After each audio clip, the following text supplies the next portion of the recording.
Show. Always Irish Show. Always Irish Show. Sometimes it's good to just yell about football. What are you doing? Don't do this to me, Harry! The Ohio State. It's Ohio State! What do you mean, the? It's a poison. I almost stroked out and died over it. I'm glad to be at the party. I'm mad we're this late. You ain't a captain of nothing but a sinking ship. That helps the defense without them even doing a damn thing. Doing a damn thing. The calling line.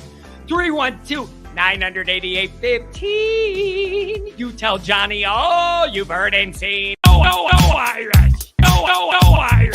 Oh, Irish. Oh, Irish. Irish. Yeah, that's right. Oh, Irish. Oh, Irish. Oh, Irish. Oh, Irish. Irish. Yeah, that's right. Happy Halloween. Everybody hungover on their kids' Halloween candy. That's right. Welcome in. Welcome back, folks. This is a wide-ranging discussion we have to have this morning, folks. There is a lot going on trying to figure out the appropriate angle to be thinking about Notre Dame Clemson with all that they have going on specifically is really interesting. And there's a lot of meat on the bone there to get into. Also, we had the CFP initial reveal. I want to go over some of that. And also, we're getting more information about this Michigan situation. And I am not going to make this show about that. I'm just going to give my take on it and then get into our game against Clemson and where I think we're going to be at with that. But we're going to hit those rankings, and I'm going to go over the updated scoreboard, what's going on with this Michigan thing, and then what's going to happen according to what I learned yesterday. Okay? I'm sick of that story. It's annoying me, but I have a hard time just sitting there watching people do wrong. Everybody sees it. Nobody does anything to stop it. Sign of the times. Anyways, let's get into this. We have a nice bank of callers that want to share their opinion. I'm going to get to you. I might actually get to you guys, then do some of my stuff, so you're not sitting there on hold the whole day. But it's agitating where we're at with some of this stuff. All right? It just is. It's a joke how far this is going. So as always, thank you for being here. You can find a program on YouTube. Do it. Subscribe if you haven't yet. Appreciate it very much. Give the video a thumbs up. That helps Johnny Boy out as well. Notifications on. You know why that way you will alert every time Johnny Boy posts something new yelling about Michigan. Or if Tyler from South Carolina calls Dabo. Who knows what you're going to get? Twitter, search bar Always Irish Rat. Always Irish Inc. Emails alwaysirishandy@gmail.com. Audio only anywhere you want it. You can get it. The Cowlin lines. 312-988-15. You tell Johnny all the illegal plays Connor Stallions has heard and seen. Instagram, Facebook, Always Irish Inc. USA Today, Fighting Irish Wire. Read all about it. Patreon.com/Always Irish.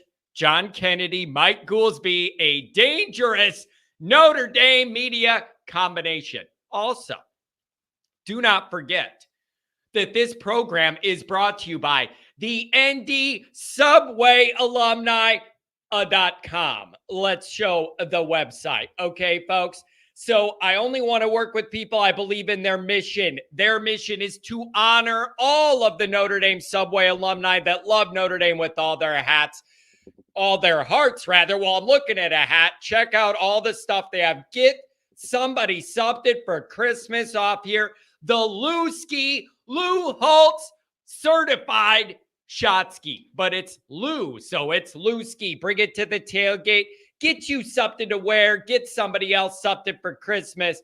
I love working with people that have a shared mission, and the ND Subway alumni are a very close, that group is very close to my heart, man. The heartbeat of Notre Dame in a lot of ways that keep it going all over the country and all over the world. So make sure that you guys check them out.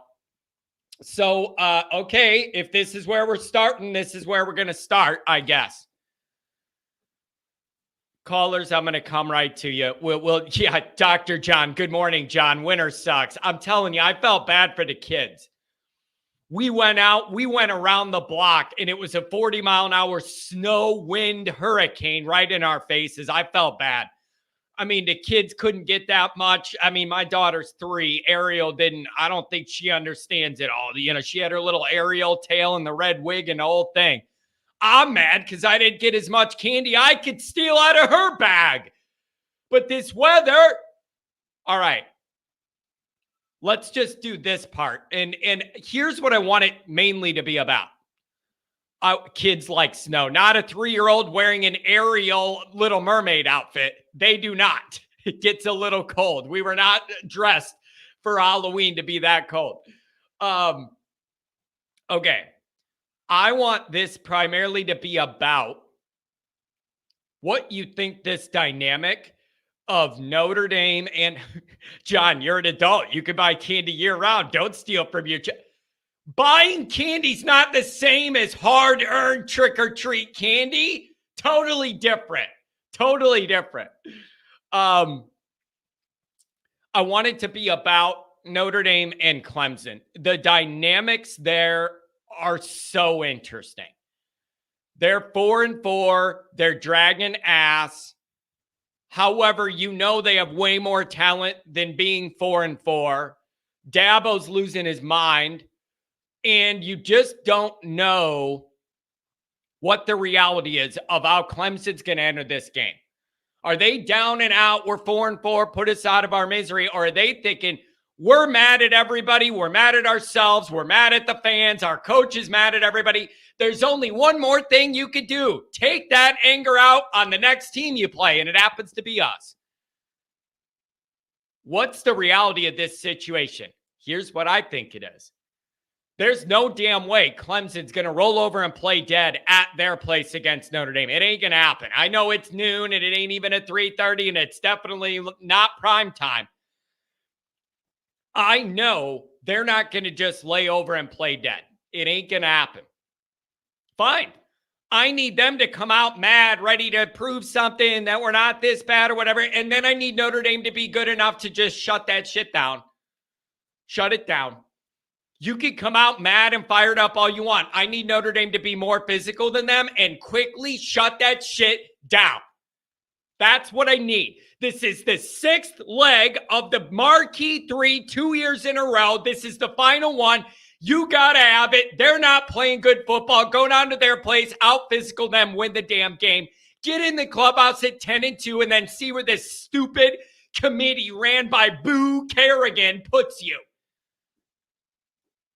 What a great name for the leader of that committee, Boo. You could not make this shit up. That the guy in charge of mealy-mouthing and talking his way through the ESPN interview, his name is Boo. It's perfect. It was Halloween, Boo. The rankings, ignoring everything going on with Michigan, Boo. Boo is the perfect name for the guy in charge of this project. Boo. Somebody needs to tell Boo to wake up. You're on TV, and he's sitting there, well, this is how we ranked them. And we don't care that Michigan's cheating. That we don't even look at that. Shut the hell up. I have no patience for this committee. It's unbelievable. So I gave you the Notre Dame Clemson angle where I think we're at. Let me get into the Michigan dynamic for 1 minute, and then I'm going to go to the callers, see where you want to take it, and then we'll get back into my notes, okay? Here's the deal. Yeah, Boo said it's not a committee issue. Yeah, I know. When you're the gatekeepers of who can win a championship, who are you to want all the teams to be playing on an equal level competitive field balance, right? Think about that. I get it, though. Let's do this now and get it out of the way.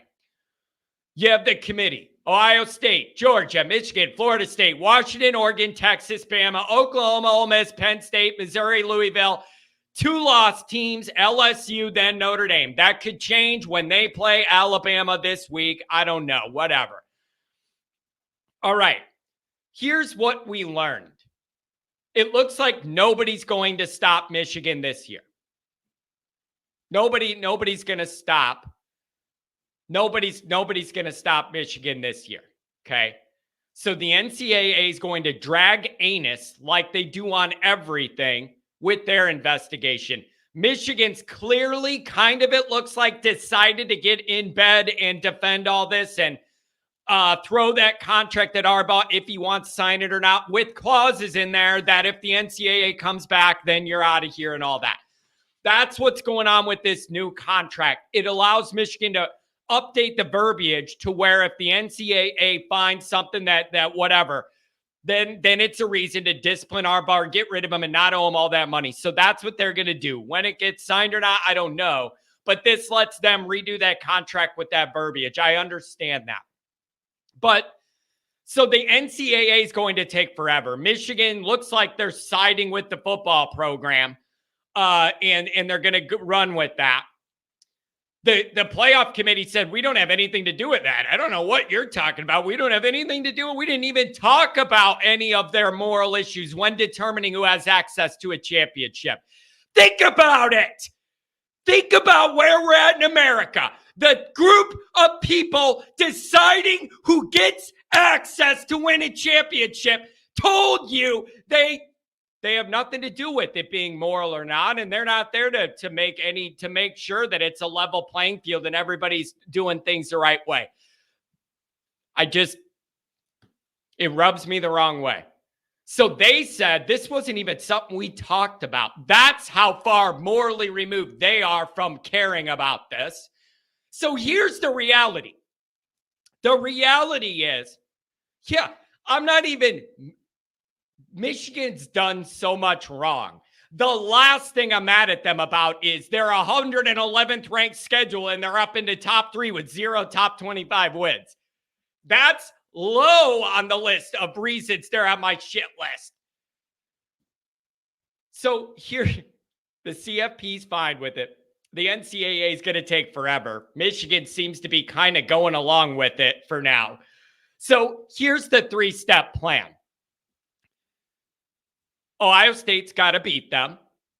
Then they're not in the playoff or whatever. And then that bumps them out, I think, maybe.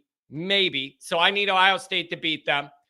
Then we get into next year or whatever it is, and whatever. I need the NCAA to actually decide to do something. And then either Harbaugh leaves because of that, or he knows it's coming and leaves. Then the hammer drops. Then it all gets blown out. And you got to vacate your whatever they did and all that. So I need them not to win a title now, then to have all the NCAA issues, and that ruins things with Harbaugh, and then they have to burn it all out. That's kind of where I'm at. You guys, it's just not okay. We've gone way, way too far. The Central Michigan thing is too far. It's just too far. Is anybody unaware of this story? It looks like Jim McElwain got up there in his presser and said, this isn't one of our guys. The sign stealer guy was on our sideline and we don't know how. He did not say it wasn't him. It looks like it's him. For those of you who aren't on Twitter and haven't seen this, Connor Stallions appears to have been at the Central Michigan versus Michigan State game on the Central Michigan sideline wearing Central Michigan gear, with the Google recording sunglasses with the blue dot in the corner that records everything. Wearing sunglasses at a night game, by the way, standing off to the side of the Central Michigan State game. He was recording it all through those shades. Central Michigan has Michigan connections on that staff, maybe how he got in there and got a sideline pass. This guy also had Nike shoes on when Central Michigan wears Adidas. It looks like him. The facial recognition was 99.25 when I ran it on one of those free websites to compare photos. It was 99.25% facial match recognition. Okay, this has gone way, way, way, way too far. he had those recording sunglasses on, and in certain camera angles, you could see the blue dot that they advertise. Okay? This has gone way, way too far. The Big Ten are the ones I hold responsible here. I understand that playoff committee's going, we're not an investigative body. We don't have all of it. It feels really immoral to me, but I understand why they're saying that, I guess. And the NCAA is going to drag on forever with their stuff. The Big Ten is the group that has the power to do a morality clause in the moment in a year and shut shit down. They are the ones with that power. The Big Ten can unilaterally say, we have proof you're not doing this morally. This year, we can't let it go on. You're done. They are the ones. And it doesn't look like they're going to do it. It doesn't look like they're going to do it. So the Big Ten's going to say, well, we're not really going to make that judgment till the NCAA does too. So it just seems like nobody wants to touch this and they all want to wait for the NCAA. Fine. If that's what we're doing and none of this matters and you can literally go undercover to illegally record games from not even your team, but another team. If that's what we're doing, fine. We need to do this the old-fashioned way. Beat the shit out of them, Ohio State. Beat the shit out of them straight up and then leave them out of the Big Ten championship and then hopefully not getting in the playoff as a one loss. Then they don't get their championship, then let the other stuff happen when it's going to happen. But if you're not getting in trouble for doing this undercover recording sunglasses, acting like you're a member of the central staff, if we're not doing anything about that, man, it's just really disappointing. And that's not an anti-Michigan slant. It's just that this is too far. This is too far. This goes further than just trying to get an advantage. Everybody being reasonable can acknowledge that. And nobody's going to do anything about it. I will not be able to handle Michigan running into the playoff, winning a championship, acting all high and mighty like they got away with one. 5 years later, the NCAA goes, oh yeah, none of that mattered. Like I'm not here for that. Bro, I'm not here for it. Anyways, that's kind of my thought on it, but nobody wants to do anything. They're just going to wait for the old NCAA to just kind of take their time. I'm telling you, Kent, the tides changed. The Ohio State people hated me a month and a half ago, and I hated them. Now I'm in their corner. I need Ohio State to beat them down. Nobody else is going to do anything or regulate anything. I need Ohio State to bow up and shut this down on behalf of the country. What a freaking joke. Good one, drunk. All right, let's get to some phones while I calm down. Got a couple super chats to hit up first. $5 holler from the V1 Rotate. Also, thank you very much, my friend. I did see that you subscribed on Patreon. It means the world to me and Mike. Thank you. Seeing all the playoff talks, I gaze out the window and ponder what could have been if we didn't let them pick up 3rd and 17. Yeah, here's the thing I don't get. Callers, I'm coming there. I'm sorry, man. I just get going. You guys know I struggle. Just get going. Here's the issue. I don't understand this either. Are Notre Dame fans dumb? Some of you, I love our fan base, but I don't understand this. The rankings come out. Notre Dame's 15 with 2 losses. And I see a whole bunch of tweets from Notre Dame people or Notre Dame media outlets saying, oh, Notre Dame's bid to make the playoff with 2 losses doesn't look too promising after they end up number 15 in the initial rankings, and it's going to be a tough climb. Are you out of your damn mind? What is wrong with you people? Notre Dame's playoff push, the second you lost to Louisville, that was dead. You're an idiot for thinking otherwise. You out of your mind? Notre Dame hasn't made the playoff with one loss. And there's people in this fan base or media that thought with two, you were going to do it. Get a grip of reality.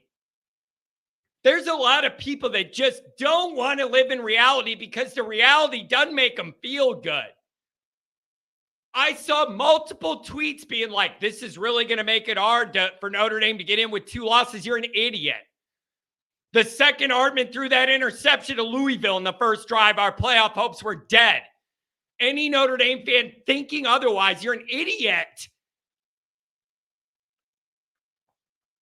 Oh, yeah, we haven't made it before with one loss, but we're going to do it with two? You're out of your mind. It was over. Acknowledge reality even if it hurts you. Acknowledge it and let it make you stronger. Oh, Notre Dame's playoff hopes took a big hit being 50. You're out of your mind. There were no playoff hopes. They were dead the first weekend in October is when your playoff hopes died because Louisville was in the Super Bowl and you were there, but you didn't get invited. I was going to try and not yell today. $5 holler from Mike. Watch it in the stadium. I think the offense figured something out, and I look forward to it continuing. Defense is too good. Go Irish. Oh, I agree about the defense. I don't know about that offense. I don't know about that. All right, let's take a couple calls. I got the first bank up is 361-618-612. 361. Mike, what's going on, man? Looks like you went to the game. How was that trip, buddy? Oh, man, I crammed everything I could cram into a 36-hour window. So yeah. It was a great time. Man, it was cool seeing all the pictures on Twitter that you were posting. And I know our homeboy Chip took care of you with a little stadium action there. Like, you got the full boat, man. I'm glad to see you guys all get together. That was great to see online. Yeah. And I apparently just missed Chris Sorge at the tailgate we ended up at.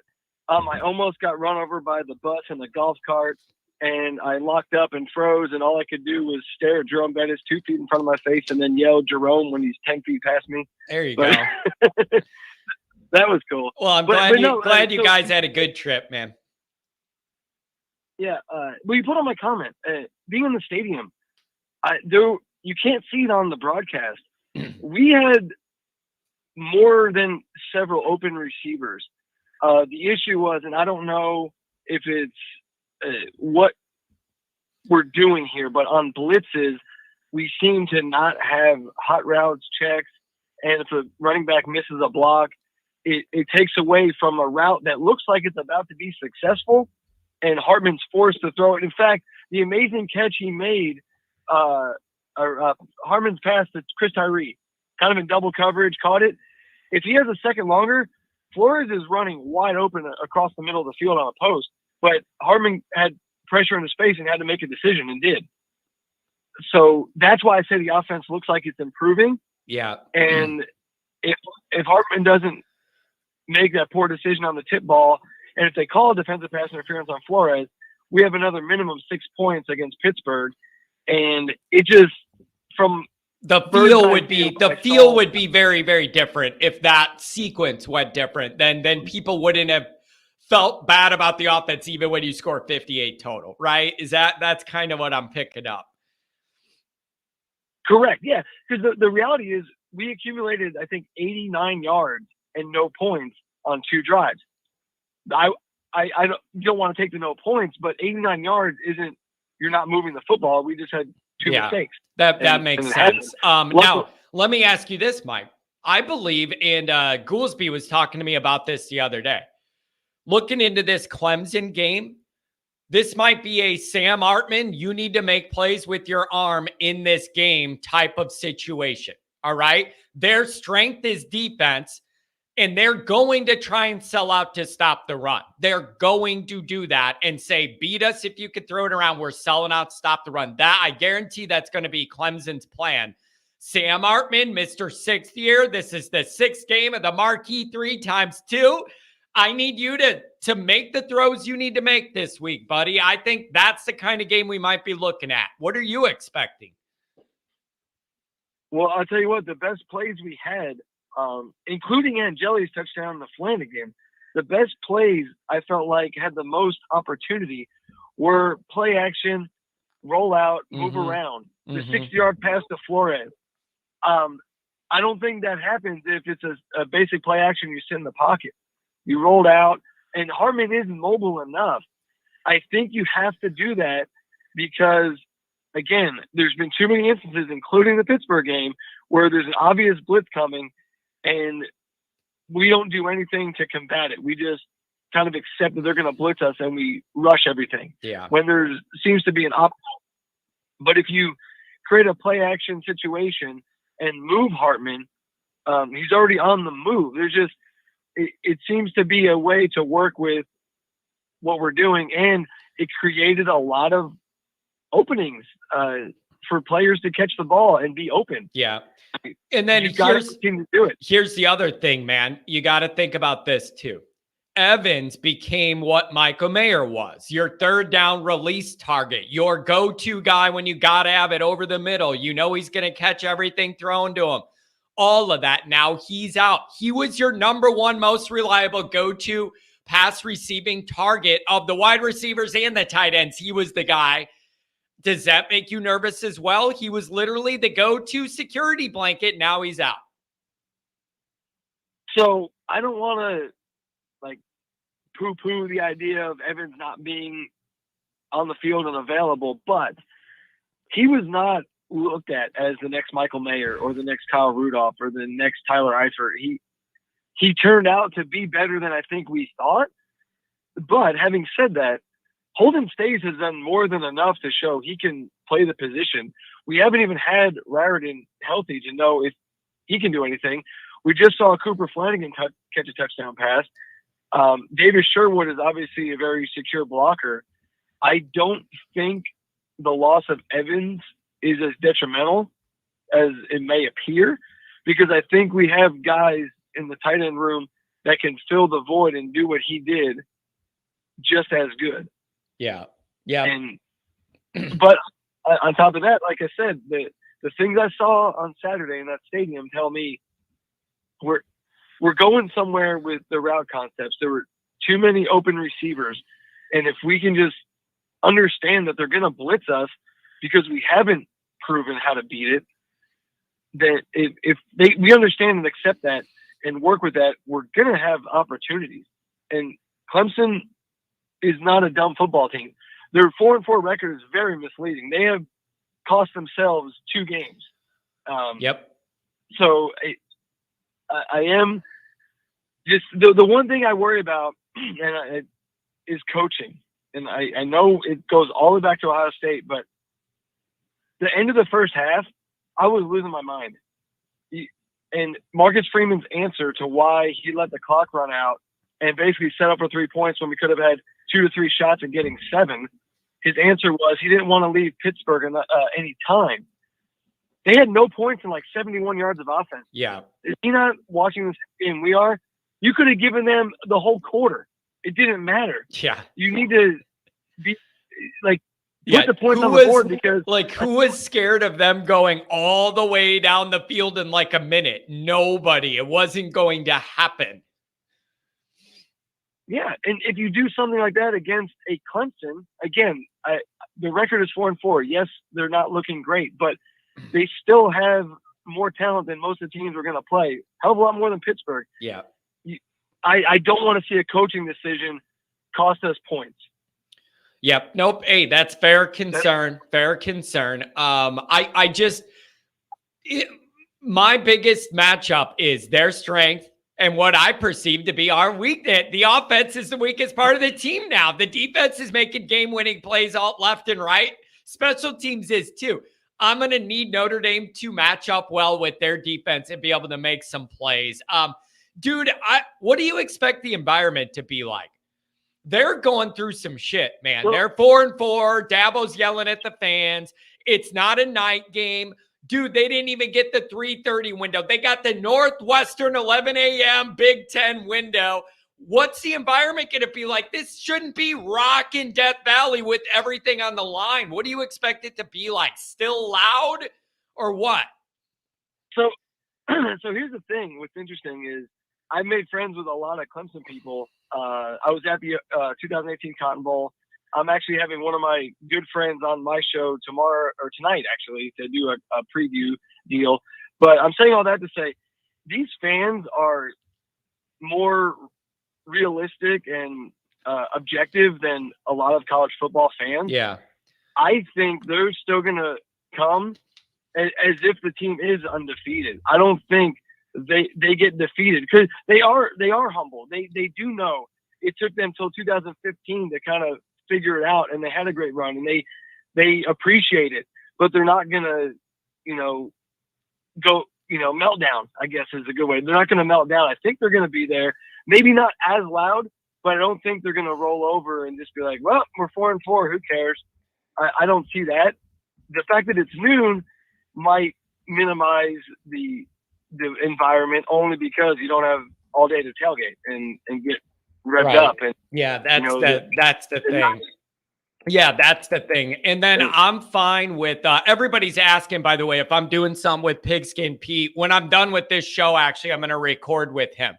So we will have, I'll post something later tonight, and I wanted to get with him and go over everything going on from their end because there's a lot there, and I want his opinion, on that angle of it. And so, yeah, I will have something with Pigskin Pete coming out soon, probably tonight, actually. So I don't know, man. And then, yeah, go ahead. I was going to say, I just think it's going to be a close game for the reasons you just said. Like, Again, I know it looked great against Pittsburgh, and they don't have a terrible defense. Yeah. But it's still Clemson, and I feel like a 24-14 game in Notre Dame's favor, which is going to be on edge because that's low too scoring. Close for something. Yeah. Yeah. Man, it's just, and then here's the other thing. I gave you what I'm kind of nervous about. Our offense, I do not trust. Like, I'm just being honest. We're so far down the road in the year here. It's not going to change. I just don't know what I'm going to get, and I cannot go into any game trusting it, okay? Now, on the plus side, Mike, the odds Notre Dame's defense, the way they're playing, can harass Cade Klubnik all day are pretty good. I really love the way our defense is playing, entering this game, facing a young quarterback that is kind of seeing ghosts. The clock's moving fast in his head. I love that dynamic. I need that defense to pressure this kid and do what they've been doing. They're flying around, and I need it again. 100%. Our defense is playing championship football. Like, I'm not being hyperbolic about it. We are playing championship college football playoff level football on the defensive side. Cade Klubnik struggled with a lot lesser defenses. There's no doubt in my mind that Notre Dame's defense, which has showed up week in, week out, and even the Louisville game, it looks like 33 points looks bad, but the offense did our defense no favors. Yeah. And we gave them 9 points. Yeah. You know what? That's a really good point, though. Listen, the tackling was sloppy and we were slow and sluggish early against Louisville. But if the offense did anything, then the defense would have kept you in the game. You just couldn't have them out there every 2 minutes, because you were going 3 and out or turning the ball over. You can't put your defense out there for 80% of the game. Nobody could survive that. That's not how football's meant to be played. Well, my favorite side of the Louisville game is Louisville scored 9 points on, I think it was 3 out of 4 drives by gaining a grand total of 12 yards because of where our offense left the football. Yeah. Yes. They didn't gain a first down 3 drives and got points. Like, that's not okay. Right. But that's why our defense is going to show up. And look at last week. I know Pittsburgh's offense is not good. They are the worst offense we've faced all season. Yeah. But when you got Jaden Mickey and Christian Gray looking like Cam Hart and Benjamin Mortensen like it's nothing, that gives me all the confidence in the world that our defense is going to just completely smother Clemson. And I don't think Clemson's getting more than 10 to 14 points. The question is, what is our offense going to do against a talented defense. Yeah. It's a really interesting situation, and it has increased importance to me, not only because you need it to end 10-2, but it's also important to me that you're able to flip that big game record from last year in the Big Three, 1-2, to flip it this year to 2-1. And be able to get on a playing field with USC where you feel like you could kind of maintain some level of dominance there, hopefully, or have the leverage now. And then also after last year, if you're able to take care of Clemson now, you could almost feel like we're leaving you in the dust, buddy. Like you're on the way down, we're on the way up, and we're passing you by. I want to feel that. And so it's a big moment, big game. Gotta have it. Anything on the way out, man? I'm so happy for you guys. You had a good Notre Dame trip, and I really appreciate you calling. Give you the final word, my friend. No, I had a great time, and I look forward to this weekend. Like you just said, we gotta beat the big names on our schedule. Clemson is still that, and go 10-2.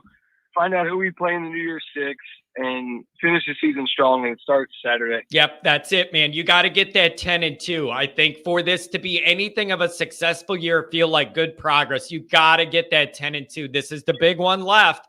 Notre Dame's played iffy on the road, not as good at home. You got to get it together. Mike, very good call. Thank you for the call. Call back later in the week if you want, man. Yes, sir. Go Irish. Have a good day, buddy. Take care. Really nice guy. Good family, man. Traveled to Notre Dame. He has some of the same connections I do. I saw him down there on that field.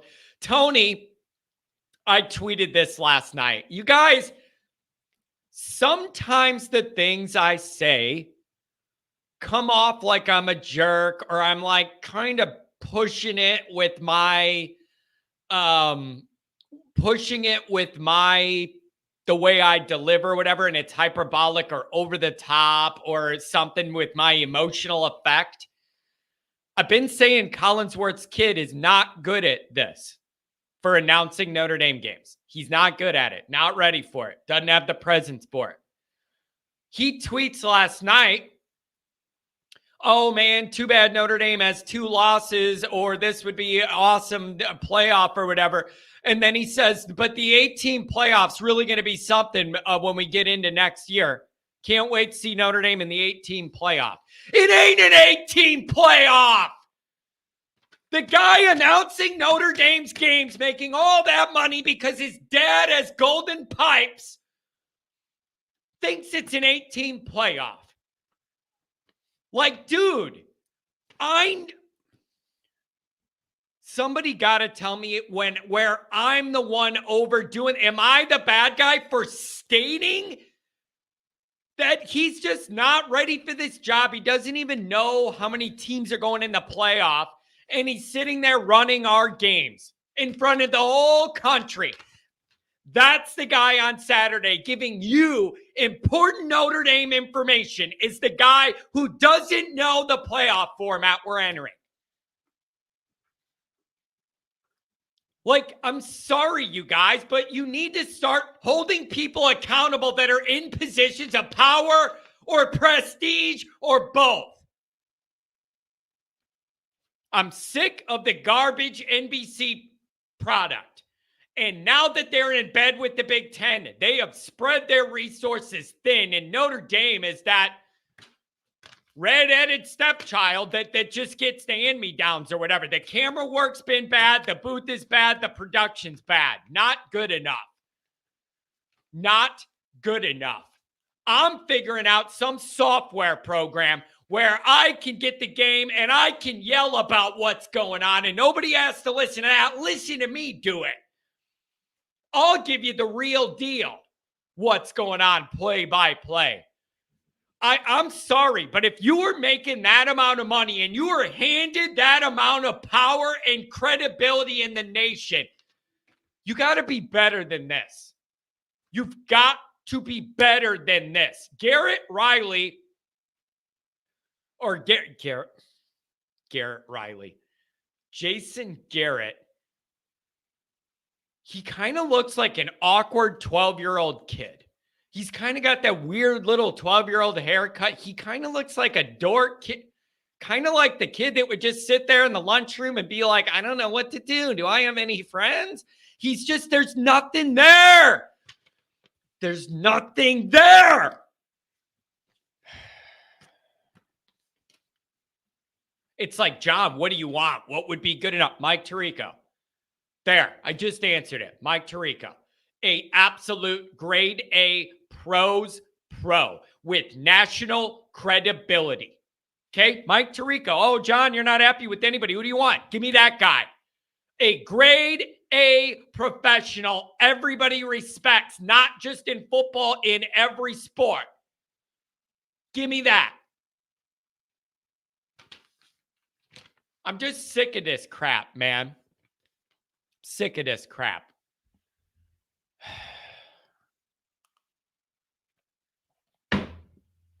Except he does NFL games. Who does?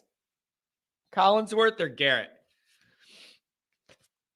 Does he know how the playoff format works in the pros or what? Dr. John, what's going on? And then I got a 618 and then I got a JD 219. I got you.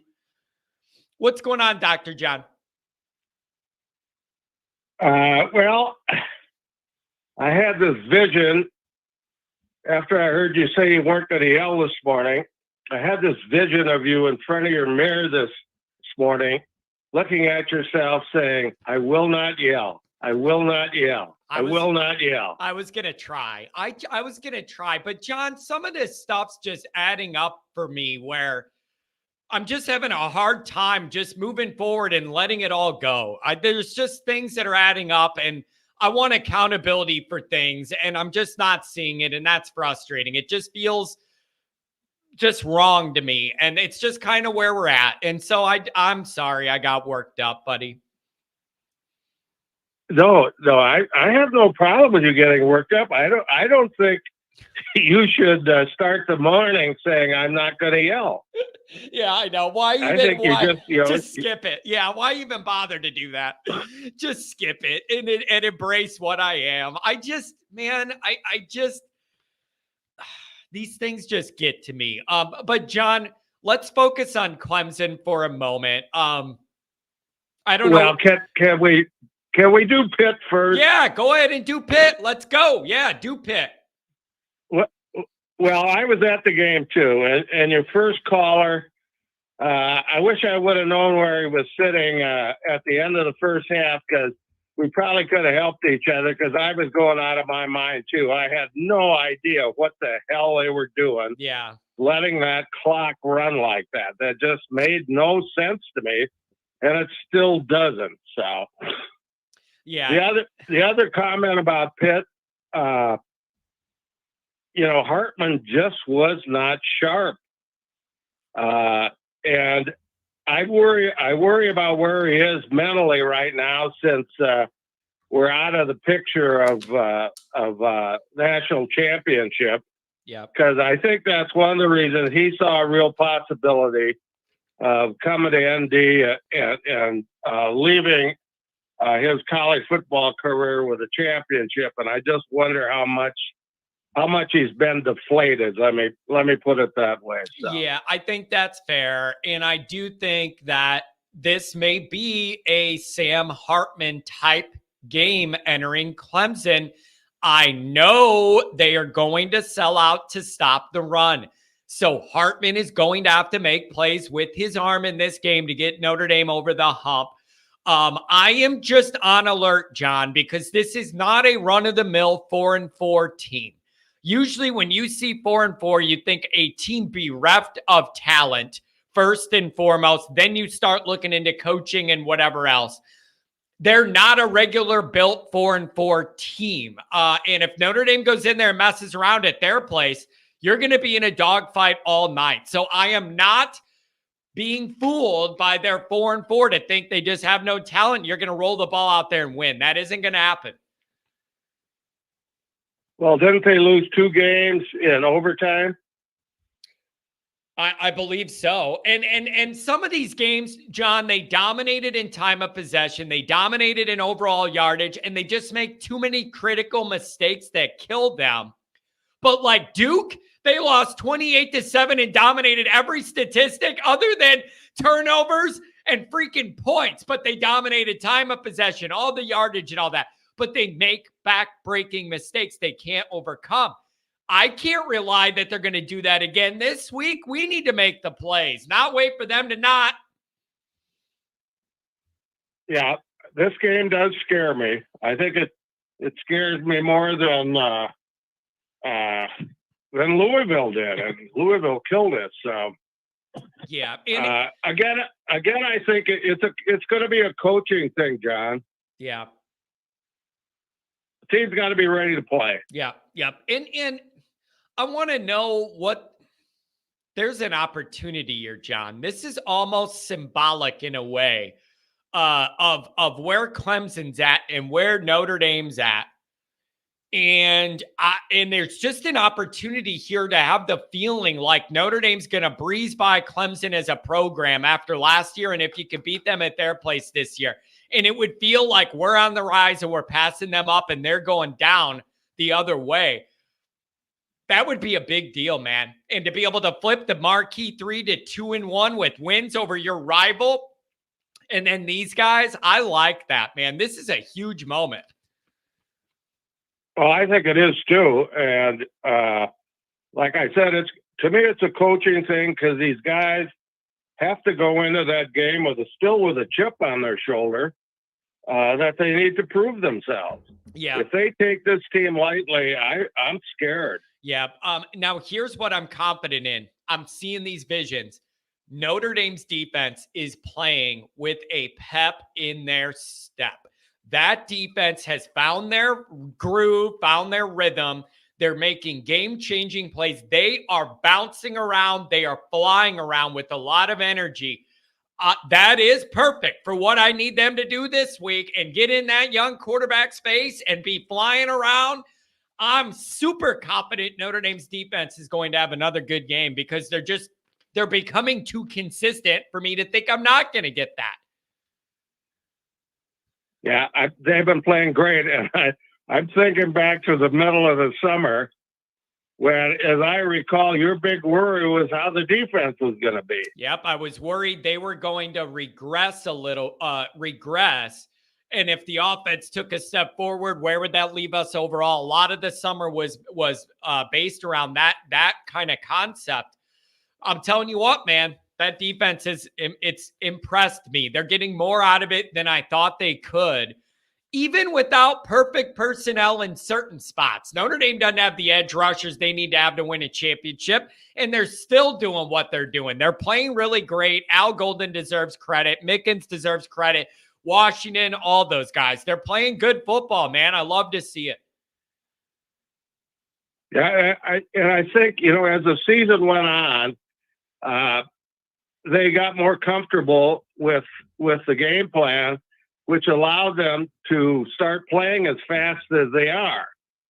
And that's big. When you've got the confidence in your plan and you can just go out there and play fast, good things are going to happen. Yes. It feels like they're playing much more free than they did early in the year or throughout a lot of last year, where there's less thinking and processing and just more flying around and hitting and doing. And I think that's where a defense performs their best, when that's where they're at, where it isn't this calculation. What do I need to do? They just go and they're playing great football. I love it, man. I love it. Yeah, I do too. One last thing. I realized it was kind of mop-up time on Saturday, but I thought Angeli did a great job. He threw wonderfully, I thought. Yeah. This is going to be a very, very interesting dynamic. Figuring out what the plan is with quarterback for next year. The transfer portal or not, is it Angeli or not, Angeli Minchie competition or not? I don't know what it's all going to be. And then also a matter of, are we doubling down on Parker at OC, or does Freeman feel like he needs to do something different? Those are, I think, going to be the two biggest questions when we get into the offseason that need to be answered. I think Parker will be back, and I think I said this in a chat Monday. I think he's going to grow exponentially. I think he's got this season under his belt. I think he's going to be pretty good. Yeah. Incidentally, did you see how many touchdowns Utah got Saturday? Yeah. I know. They're struggling. They're struggling. I'm still not, but listen, I'm not letting that. I know people been saying that to me because Utah's been struggling. It is worth noting they have a backup all year. So they're in the position we were in last year. I know, but you ought to be able to get more than one touchdown, don't you think? But I'm still going to say. I should stop beating that horse. No. I should stop beating it. I'll tell you what. Beat it all you want, John. You can beat it all you want. What? All right? But I'm going to say, I don't care the results. The point is, if that's who your young coach wanted, you should have gave it to him.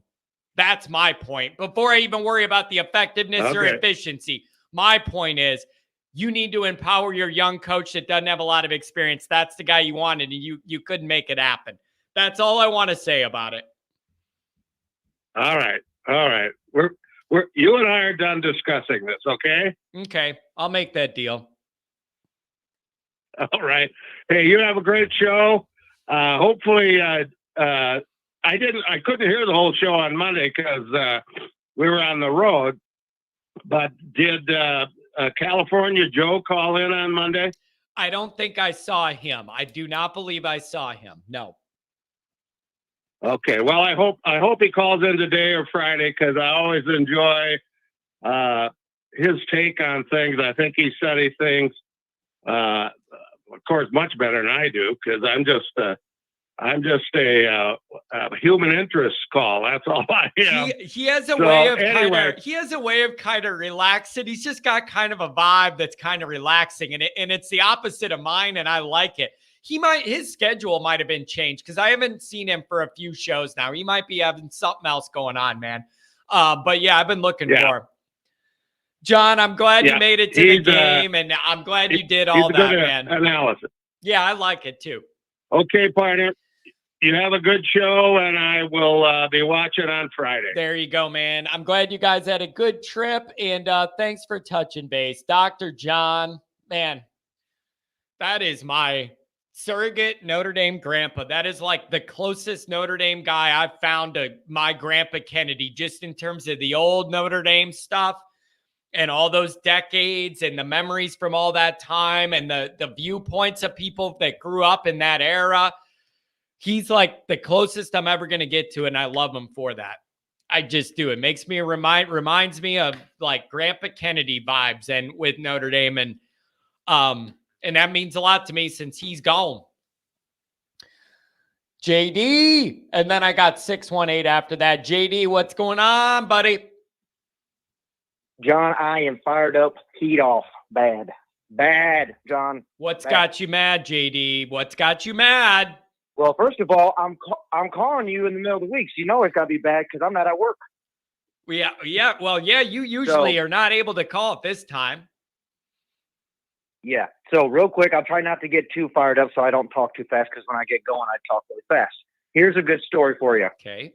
So, and I just watched your one video about, talked about the Clemson fans with, going against Dabo and all that, how mad they're all and everything like that. So quick backstory. My aunt and uncle is like 25 minutes away from Clemson. Uncle and cousin, both graduates from Clemson, both season ticket holders. And then when we had that football game there at Clemson, that was in the Hurricane, I went to the thing. I wore Notre Dame shirts during the whole week with them. I visited them. I didn't wear my leprechaun outfit because it was basically going to be a hurricane. I didn't want to ruin it. So I just wore like a cheap green top hat thing and some Notre Dame stuff and basically rain gear. Okay? Yeah. And then so I wore that to the game, went to the game. Of course, Notre Dame lost. We went back home, all that. So, of course, when they said, hey, Notre Dame's going to be playing at Clemson again, I said, perfect. Do the same thing we did last time. Aunt and uncle said, yeah, that's great. That's great. Before the year, hey, we got you 2 tickets. You're good to go. Yada, yada, yada. They know me. They know what I've done my whole life. I always do the same thing. So Sunday, I get an email, not a text, not a phone call, an email. JD, here's the plans for the week. You know, I'll pick you up at the airport. We'll do this. And you need to leave your leprechaun outfit at the house and do not wear anything Notre Dame to the house or around for the week, or wear anything Notre Dame to the game, and you can come. Come on. That's a bit extreme. That's a bit extreme, is it not? Come on. Even for me, that's extreme. Even I wouldn't go that far. So they sent a message. So the tickets are on the 50-yard line, about 10 rows up. And they said the only way you can come is if you don't wear your leprechaun outfit and all that. Well, John, you know me. I'm just like you. Yeah. I can't do that. Yeah, you're going to I am Notre Dame through and through. Are you going to wear it underneath? Are you going to wear it underneath and then do a reveal when you're sitting there taking off the top layers and it's all Notre Dame underneath? What is your plan now? Oh, my plan? I got on Southwest and I canceled my flights. Come on, man. So you're just not dealing with it at all? You're just not dealing with it at all, huh? No. They put on the thing you can't.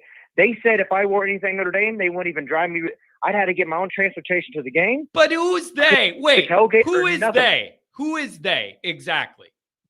My aunt and uncle. So your own damn family is holding you hostage in this way? Come on. Yes, because they're all pissed off that Clemson is losing. They had no problem with me wearing Notre Dame stuff when it was back then, and they were winning national championships and their top 5 team and all that. They didn't have a care. Yeah, of course. But now they're all pissed off because they won 4 games. So it's like, well, you can't wear Notre Dame stuff. You can't do that. Excuse me?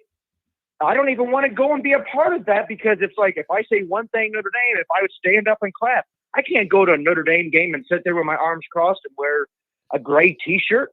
I can't. Dude, There's just no way. Hey, and it's like, are you sure they're not just joking, messing with you because they know it'll get you worked up? Come on, man. That doesn't seem reasonable. Are you sure? No, yes, because my uncle is a pretty wild and good big Clemson guy.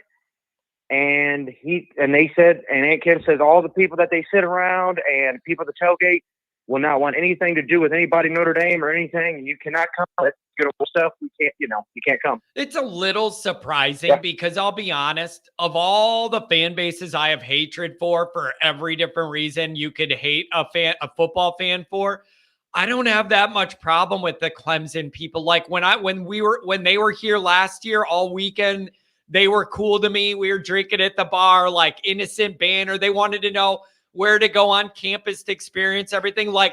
I have not had as many negative interactions with that group compared to everybody else. I actually enjoyed them, and I'm surprised, but I did. Well, yeah, when I went to the first Clemson game when it was at the Hurricane, they were nice as can be, but it's because they're winning. Yeah. Now when they're all losing, the mood they're all changes. having little hissy fits over everything. Yeah, exactly. So then I guess now you'll just stay at home and pace around in your leprechaun gear all day. At least it's a noon start, so you won't have to pace around for 10 hours. Wake up late, and then the game will be on. Exactly. Yeah. So don't you worry. I will be wearing my leprechaun outfit on Saturday and my house, and I'm telling you, Notre Dame better win by 50, and that'll just be the exclamation point on it all. Oh, man, we need that. We need that. You need to get this one, man. It's a big one. It's the final stretch of the marquee 3x2, the 6th game of that stretch. If Notre Dame can get it, they're flipping the ledger from 1-2 last year to 2-1 with dominant wins over USC. And then hopefully you're passing Clemson by as a program. That's what I want it to be, man. I need it. I need it, JD. I know. And that's exactly what we said at the beginning of the year. We had to at least go 2-3. Here's our chance to go with it. At least get the 2 out of the 3.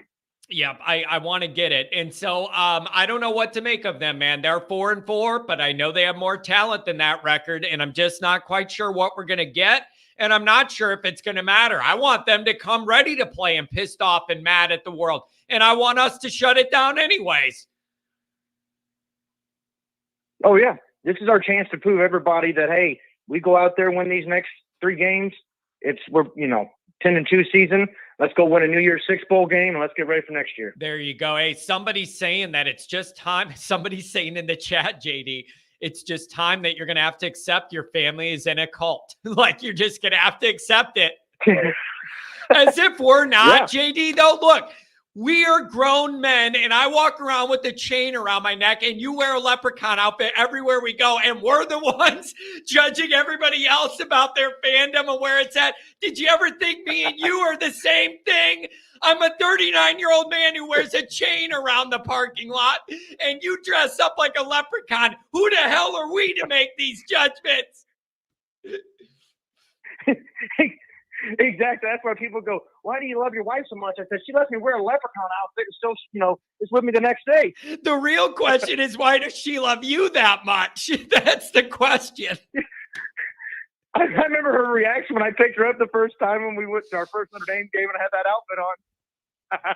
Oh my God, man. We are unique, JD. People like us, the way my brain is, it's just Roger Dodger says, don't bring your chain to the Rose Bowl, John. It's going to get snatched California style. Oh, JD, it's really good hearing from you, man. Anything else? Somebody saying always Irish Nation's definitely a cult, and I'm all in. Yeah, let's go, baby. Yeah, it is scary though. Hey, I'm on that all day. Yeah, exactly. Hey, anything else in your mind, man? What do you make of all the Michigan stuff? Are they just gonna skate on all this? What the hell are we doing here? Come on, man. They're gonna skate as far as they can. And then they're just, we'll try to look at it after the season. So that way we can really do some in detail. That's going to come out. Dude, I need the long arm of the law to come down on Ann Arbor. Nobody else is doing anything. I need football. JD, I'm a believer in football karma. I am a believer in football karma. It's just a matter of how long it's going to take for it to come back around. They got something bad coming to them. You do not get to do all the things they do so blatantly and just get away with. There's got to be a comeuppance somewhere. Oh, yeah. It's going to be it better come down hard. They better lose all these recruits. Half the team transfers, and it's just done. Goodbye. Yeah. It's dude, wait a second. Is your wife on here, JD? No, she's not. I don't think so. Oh, somebody's in the chat. It's not Tinley. It's Carrie. I don't know who Tinley is. Tinley Park, Illinois? Oh, I don't know what that is. I thought maybe that was her. Anyways, so I don't know what the hell's going to happen, JD. She's saying it is. Hi, Carrie. I hope you're doing well. I want to see you guys. Oh, JD, blue and gold. We got to do that again, by the way. That's got to happen again. I love that blue and gold tailgate. Oh, yeah. Like, that's happening for sure. So I don't know, man. Nobody wants to do anything about Michigan. Seems like they're going to do the wait and see approach. The Big Ten doesn't want to do anything. Michigan themselves are doubling down on it. And so I need football karma to come in and take care of business. So I need them to not win anything this year and then have everything blow up on them. As for us, I need that defense play lights out. I need you to put Clemson to sleep for the final time this year. Put them out of their damn misery. That's what I need, JD. Yep. We need to be up by 2 to 3 touchdowns of 3 scores by halftime and have that crowd just empty the stadium. Stadium. That's what I need. Even if they're going to be loud, in the back of their mind, they're thinking, is this going to go bad on us? Like, that's in their mind. It's like, when did the bad things start? But it's just not a good place to be in. It's just not a good place to be in as a program. I need Notre Dame to take advantage. Go in there and play good. You got to win this game, damn it. 10-2 is not a suggestion. It's a requirement at this point. Get there. Yeah, no excuses. Yeah, I'm not doing 9-3. No. No. Ain't nobody here for that. No. You had your one big game you lost. No. Ain't nobody here for that. You can't do that after going 8-4 with a guy that was in the Wizard of Oz Munchkin landed quarterback. You upgrade to Sam Hartman, have one more win. Nobody's here for that. It can't be. Yeah. Absolutely. And John, I think, didn't you at the beginning of the year said 10-2, didn't you? I think we both kind of close to that 10-2 record. Yeah, I did. And we both said about we might lose one of the big games, and then one game we just screw up. Whether we did that then. Yeah. We lost our big game. We did our screw up game. Now we're done. Put it out. Yep. Nope, you're right. So that's where we need to get that's where we need to end this year. So 10-2 is what we need to do. Anything else, JD? It's always good to hear from you, man. Your energy and my energy are a dangerous combination when together, man. It is just like trouble. Oh yeah. Anybody that just basically passed up a 50-yard line, 10 rows up for a Clemson Notre Dame game for free just because he wants to wear a leprechaun outfit. Me and you are one of a kind, John, but I'm proud of who I am. I love who I am, and I'm never going to stop it, just like you can. I love just like it, when man. people say, oh, John, you're putting on an act. No, you're not. That is him, guys. That is John. Just like if people meet me, that's me. We're never going to change. We're going to be like that when we're 90 years old. Never going to change. I love it. That's it. You're appreciate right, you, man. John. You're right. Hey, you got to be comfortable with who you are, today. JD. You got to be comfortable with who you are. Yeah. And this Notre Dame thing's in our DNA. It's never going to change. It's who we are at the core. And we're going to ride it and we're going to die it. It's just the way it's going to go, man. Yeah. We're going to, like you said, I love your skeleton short thing. That was hilarious. Oh, thank you, man. I love Halloween. Halloween's my favorite. I had to make sure I bought one with the skull that they call like detachable. It's a movable. So when I talk, it moves the mouth. Yes. I love it, dude. Halloween's great. I love freaking Halloween. It's an excuse for me to act more immature than I already act on this show every day. Like I just love Halloween. JD, it's great hearing from you, and tell Carrie I miss her whether she's in the chat or not. And then I'll see you guys soon. Okay. Sounds good, brother. Appreciate you. Have a good one, man. I love that dude's energy so much. And Carrie, his wife, is lovely, and she just lets us act dumb at every tailgate. And she's just like, I could just see her look at me and him. It's like, yeah, you guys go do your thing. Oh, look at this. Hey, John, anyway, can I get one of them chains you're wearing? I got somebody working on that. I know you won't believe that. I literally have a vendor pricing out different options to be able to mass produce these chains for Notre Dame fans, for games and tailgates, and kind of for like St. Patrick's Day. I would like to promote some of that, like the Always Irish chain, like run a little commercial around St. Patrick's Day, seeing if regular people that aren't even football fans might want it to be at their party or whatever.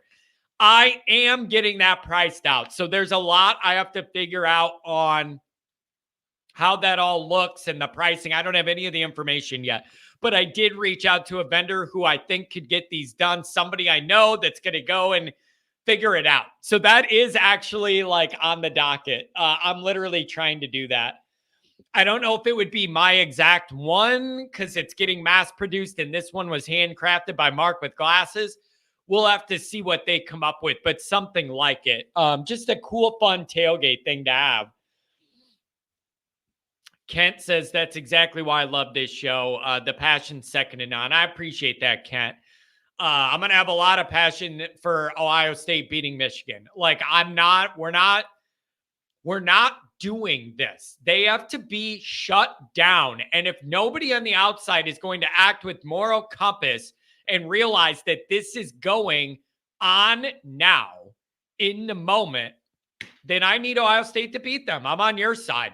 Like, I don't want to be, but I have no other options. I don't want to be on Ohio State's side, but I don't have any options.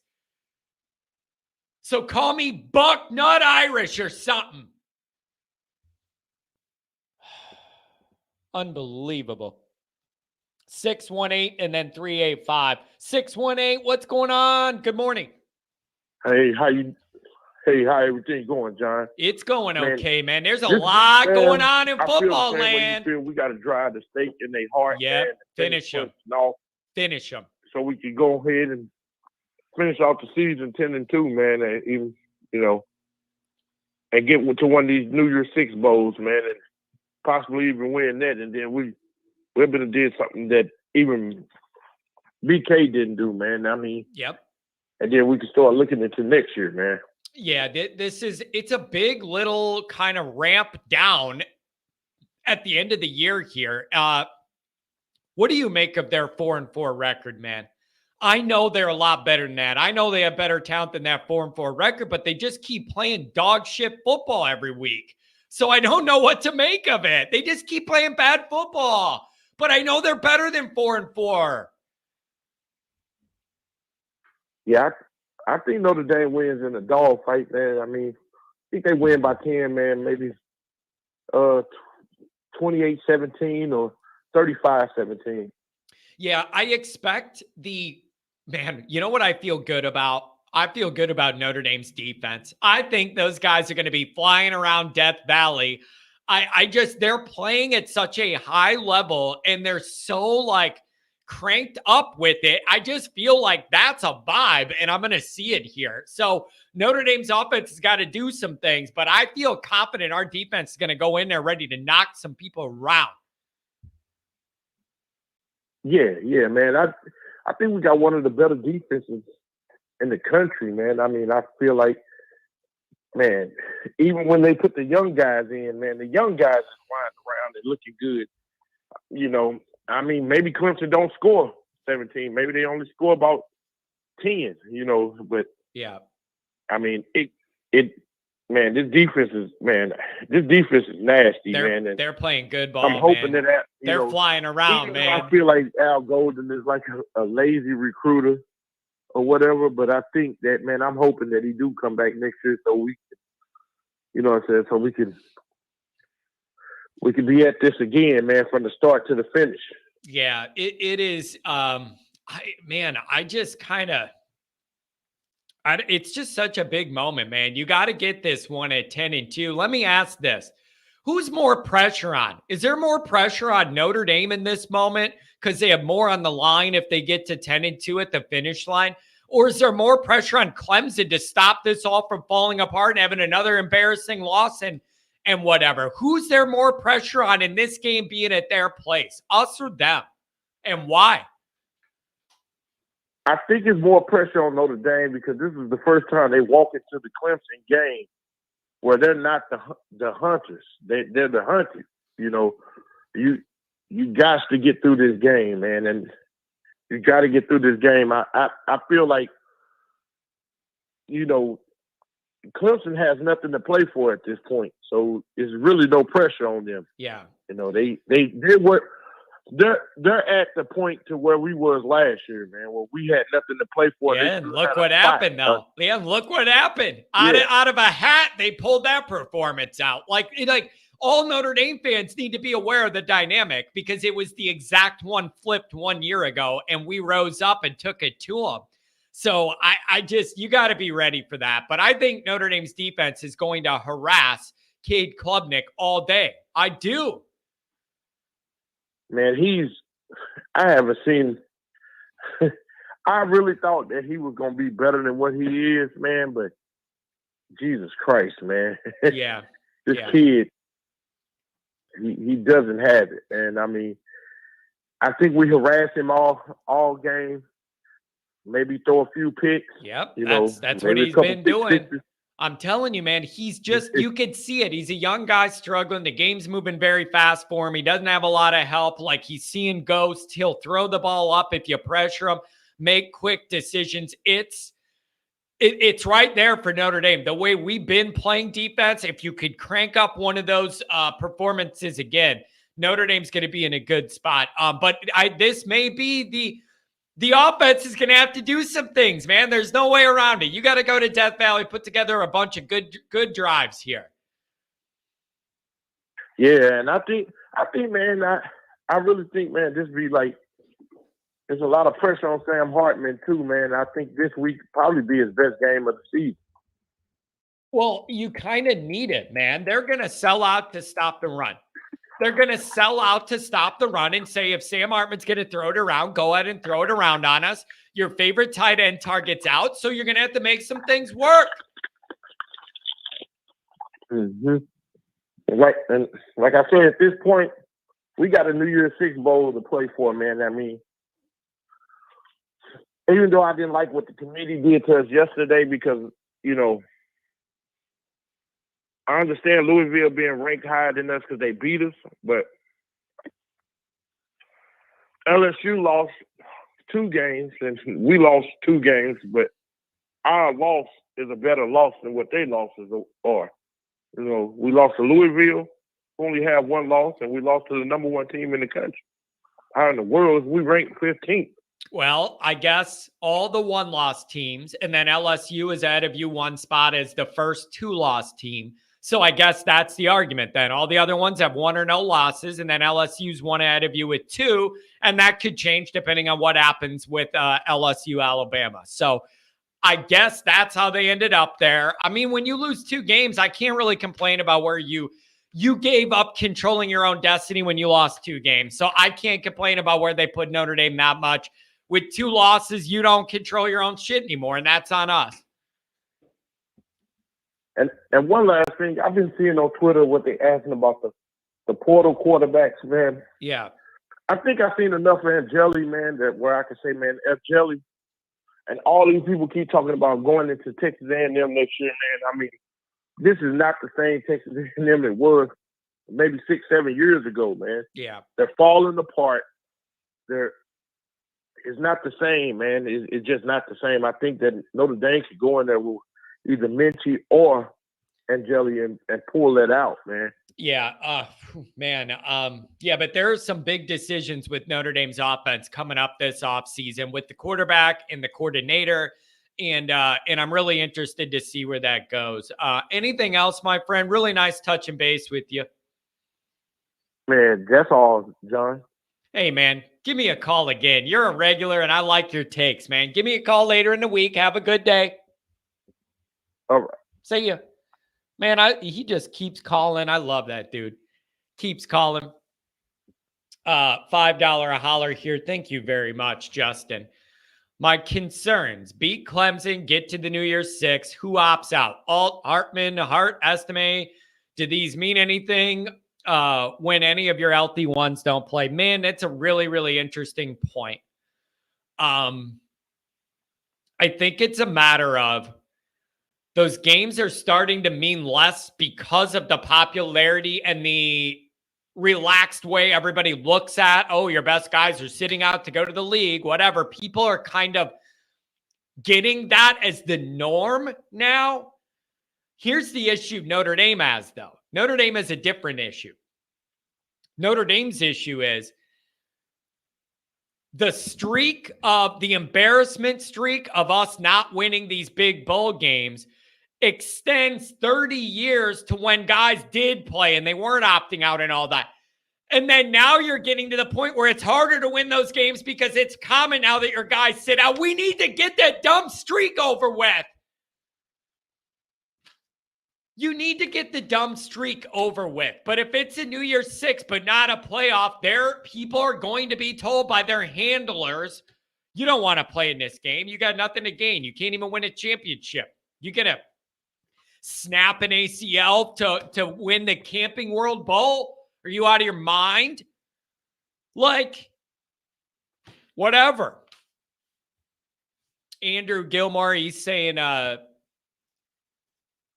talking about the wins and how we got where we're at. Dude, I am never going to complain about where we're ranked when you have 2 losses, bro. You gave up the right to be able to dictate your own path. And it's a damn shame. It's just a damn shame. Thank you, Justin. Back to the callers in 1 minute. I want to make sure I don't miss anything else here. Andrew says, I'm not defending Michigan, but I would suspect there's widespread cheating in football. Definitely hit Harbaugh in Michigan with penalties. Are we absolutely sure ND has never tried stealing signs? I would argue you're not doing a good job if you're not trying to steal signs. In-person scouting is not stealing signs. That's a different law and a different problem. Like, you should be trying to steal signs. It's about how you're doing it. That's the issue I have. You should be in-game trying to have somebody decode those signs and all that. That's different than undercover espionage. Like, Nobody can tell me that's not different than literally having your employee dress up as an employee of Central Michigan and having sunglasses that record all the signs, then going back home, decoding them and having a binder with every single thing laid out, and then standing right by the head coach so he has all that information. There's got to be a line here where we agree it's just too much. And in regards to the, there's no way you can rationalize this Michigan thing to make it right. And it's like everybody does it or whatever. Well, why do we not have 20 of these ongoing investigations then? Like, why is it just them then? Like, I want to have 20 of these things open on whoever's doing it. There's nobody could tell me going to Central Michigan with the sunglasses recording is in bounds. No one could tell me that, man. Oh, that wasn't him. That was the Central Michigan staffer, Connor Stallions. That wasn't him. Come on, bro. Mark, I'm with you. That's very, very unpopular, I think. Not liking the frosting on top of the Pop-Tarts. It's real cheap. I don't like it either. Original strawberry Pop-Tarts are the best.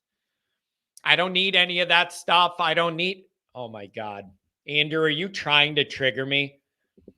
How do you know if ND has never sent in-person scouts? I just wouldn't be Show me! Show me. I can only work with the information that's out. It's like, well, this guy got busted for murder. How do you know how many other people have murdered people and they're not in trouble for it? I don't. You can only work with what you know. You got it all backwards. This whole justice part of this, you have backwards, bro. 10 cars in a row are going 100 miles an hour on the highway and they pulled you over, bro. They were doing it too, but you got pulled over and you're going to have to deal with it. I don't know why the default is wondering what everybody else is doing that they may or may not be doing instead of dealing with what you know is happening right in front of you. I'm not ready for that deflection. If you think strawberry are the best Pop-Tarts, you hate Joy. No, you know what I hate? Turning a breakfast food into a dessert. That's what I don't like. Turning a breakfast food into a dessert with all the frosting and the fudge and sprinkles and this and that and all that filling, bro. That's what I don't like. You don't turn a breakfast food into a dessert, and that's what Pop-Tarts are doing. It is turned way over the top to where it ain't a breakfast. It used to just be a little strawberry warm pastry you could eat. Now it's turned into a dessert with the triple fudge, this and that. That ain't breakfast anymore.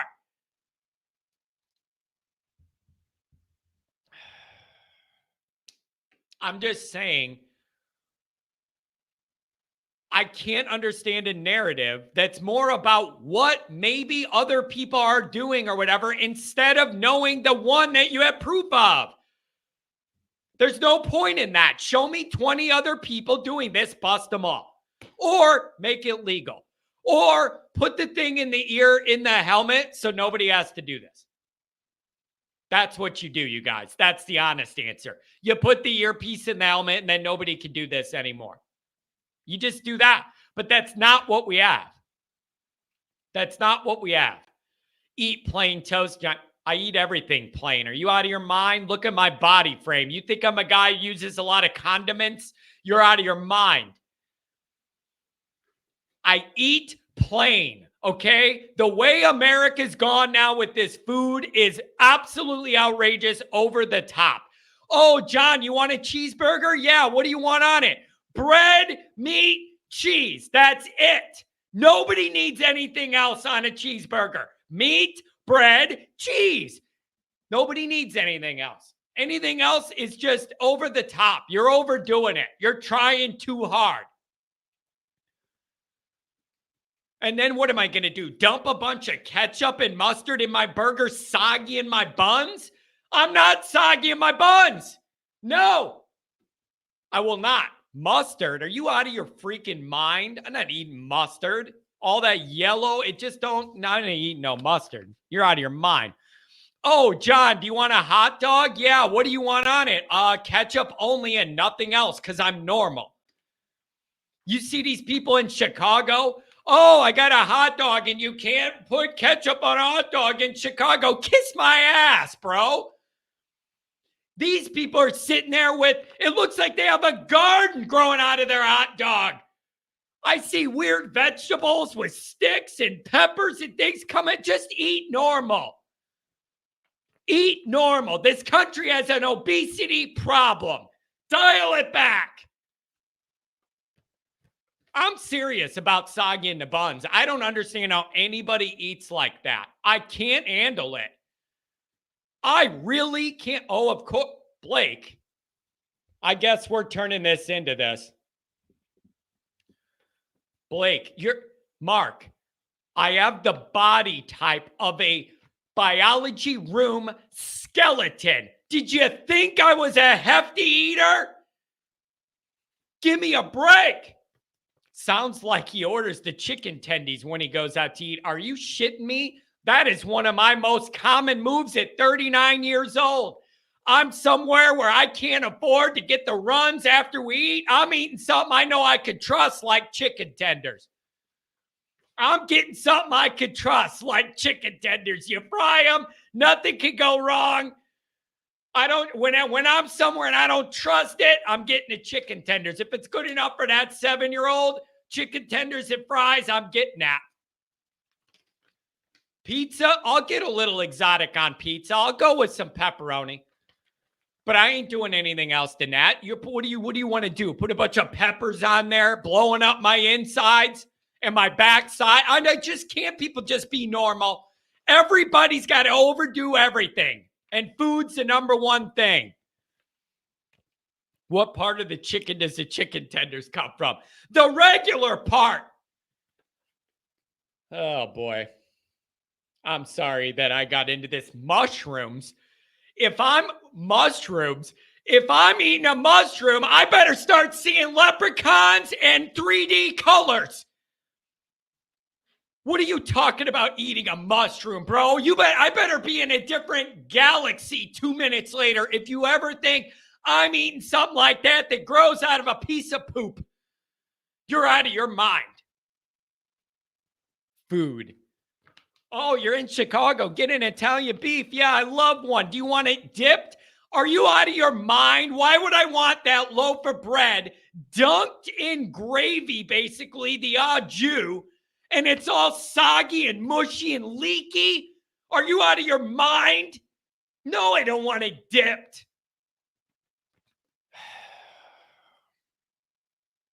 I'm going to have to cut this segment up and just make it one. But I'm serious. It's like, no, now you got me going on this. This bugs me. It's like, John, what do you mean a cheeseburger? You just want, cheese and meat and the bread. What do you mean? You're a picky eater, they say. How am I the picky eater when I require less than you? You need 6 different things to go on your burger to be happy. I only require what it's meant to be. Bread, a cheese, and the meat. How am I the picky one when your version of a burger has 9 different things that go on it, mine has 3? How am I the picky one? You require 7 other ingredients to be satisfied. All I need is the basics. You're the one that's overdoing it, not me. And the other part of this is,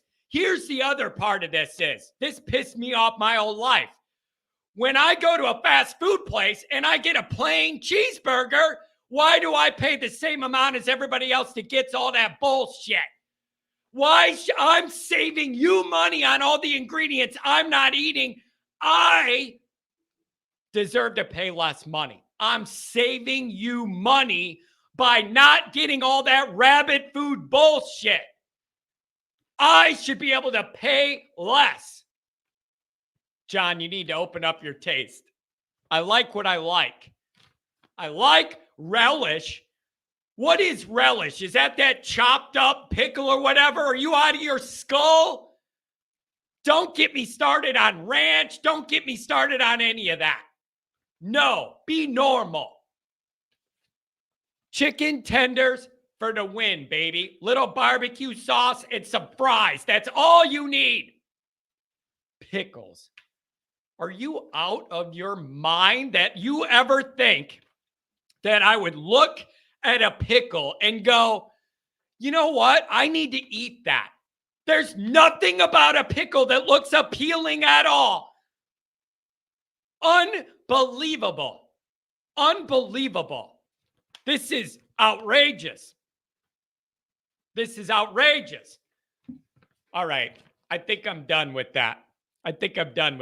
You got jalapenos. I'll be having some hollow pain out of my backside. No thanks, Dr. John. Can't afford the risk. No. Don't get me started on the fact that I don't eat solid food for about a day and a half before I fly. That's never happening. My biggest fear in life is having the squirts on an airplane. I starve myself for a day and a half. That is my biggest fear in life, is being that guy running down the aisle in that airplane and everybody knows what's going on and you emerge 20 minutes later. No, I will never do that. I starve myself. I don't eat before I fly about a day and a half, man. You got to be on empty, bro. Maybe a granola bar, a couple saltines. I cannot take that risk. So I do not eat. I don't understand. You're sitting in an airport. These people got 90 pounds of Indian food. They're whooping down, and then we're on the plane. Bro, you're asking for problems. Tomatoes. Don't get me started on tomatoes. Don't get me started on the texture of a banana. Like, I ain't here for that. All right. I'm done with it. Steak, rare. Dude, you got to cook that medium well, because I don't trust with it. I need it overcooked, not undercooked, just for my safety. Don't do this. Oh, John, you're ruining the steak by overcooking it. I don't care. I am not risking it. I need my meat. I'd rather have it overdone than underdone. I don't need that thing's blood bleeding out all over. I don't need that. Just cook it. A piece of steak's a piece of meat to me. I don't taste any difference between well done, medium done. I want my meat cooked so I don't get sick. That's all. I want it cooked so I don't get sick. There's a reason you end up looking like a skeleton. Eating is an inconvenience. I cannot be more clear. Eating is an inconvenience, a required inconvenience. Never once in my life have I gone, oh, goody, I get to eat. It should be, damn it, I got to eat again to keep my body and brain going, but I really don't have to. That's what America is getting backwards with their food intake. I eat to live. This country lives to eat. We are not the same. John has the palate of an 8-year-old. Exactly correct. 100% correct, I do. Somebody verify to me at what minute mark that started, and then when it ended, so I could cut this up into a big food rant.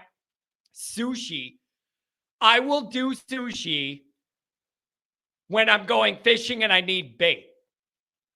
Are you out of your mind? You think I'm going to eat a bunch of wrapped up dead fish guts or whatever that is? You're out of your damn mind. I will use sushi to hooking on a treble hook as bait. You got to be out of your mind that you think I'm going to eat slimy, cold, dead fish guts or whatever sushi is. Out of your damn mind. Get a grip of reality and who you're dealing with here. Wasabi, I don't even know what that means. Now you're talking different languages and shit. If you're talking different languages, I guarantee I don't eat it. Is that booger stuff that's on sushi? It looks all green and slimy. Don't get me started on guacamole either. It doesn't even sound like a good word, guacamole. Who can hear the word guacamole and say yummy? That sounds great. It looks like barf. It's all chunky. There's chunks of shit everywhere. Disgusting, bro. Disgusting. I'll use butter. I don't have a problem with butter. I'll use that. Sushi. What are you talking about? I thought sushi was like rice with fish in it. I ain't eating that. Bro, I'm just telling you. It's wrong how this country eats. Less, not more. Simple. Oh, avocados. Are you out of your mind? Don't even get me started on like ranch. It smells like barf. Ranch, all those like, whatever the popular vinaigrette or ranch or like the whatever it is that people get on their salad and all that or whatever, it literally smells like puke and it makes me want to gag. It literally smells like barf, bro. And I see these people dumping it in their mouth. It smells like barf. Salad? You mean crunchy water? Miss me with that. Salad is crunchy water. And the only way it isn't is if you dump all the other crap on it that you're trying to avoid by eating a salad anyways. Salad is crunchy water. Lettuce is crunchy water. No, never eaten a salad in my life. Are you out of your mind? No. It's crunchy water. Ribs is just meat. I could eat that. Yeah, ribs is just meat. And it doesn't need a bunch of other stuff. Spaghetti, easy enough. Barbecue sauce, I'll do that. I'll do a barbecue. You know that, Pat. You're just trying to get this going. Pat knows my diet. We used to get done playing 18 holes. And what did I have? A Miller Lite, chicken tenders, and fries was my lunch every day at the golf course. Pat, tell him. Every day at the golf course, we got done. Pat knew what I was getting. Chicken strips, fries, and a Miller Lite. That's all a guy needs. That's all a guy needs. That's it. What is this? What is this?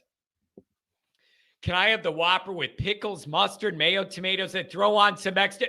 Bro, you should be paying 7 times the price for getting all that crap. Unbelievable. So do you get a cheeseburger when you go to a Mexican restaurant? No. I get plain ass tacos without a lot of shit. Meat, cheese. That's it. I get my tacos and I get meat and cheese. That's all I need. That's all I need. John, I'll branch out and try a real beer, different beer. I'm not as strict with that. I'll drink some sort of beer. But yeah, like McDonald's cheeseburger, yeah, it's called cheese only, bro. I don't need anything sogging up my buns. And I mean that in practically and metaphorically. I will not risk anything sogging up my buns on the front end and the back end. Watermelon's fine. There ain't nothing really wrong with that. It's just fruit and it tastes sugary. There ain't nothing wrong with that. I'm telling you, this discussion devolved. I'm going to have to cut this whole thing up and use it. Don't get me started on like pasta salad. Who in the world would ever be like, you know what sounds good to bring to this picnic? Slimy, cold pasta tubes mixed with a bunch of crap. That sounds like it would be delicious. Who could ever have that thought in their damn mind? Who? How could anybody look at that pile at every picnic I've ever been to? And it's a container of slimy, cold pasta tubes. And then people are like, I love that. Give me that. How? I don't get it. All right, I'm getting back on track. 385, make it come alive. Hey, John, let me tell you something real quick. Go ahead and unhook it. Hey, thanks. John. Yeah. Hey, can you hear me? Yeah. Can you hear me? Yeah, It's Renee from Salt Lake. I got Hey, you. real quick on your rant. Have you ever had, let me tell you something, bro. The great thing about America. Have you ever had pico de gallo on a hot dog on Cinco de Mayo? I don't. Maybe once, but I don't remember it. I don't know. There's just I'm a boring eater, man. You don't end up with the body frame I have because you eat a lot. Let's just say that. I know you don't want no jalapeno out of your anal. Is what you meant to say. No. I ain't doing that. No, dude.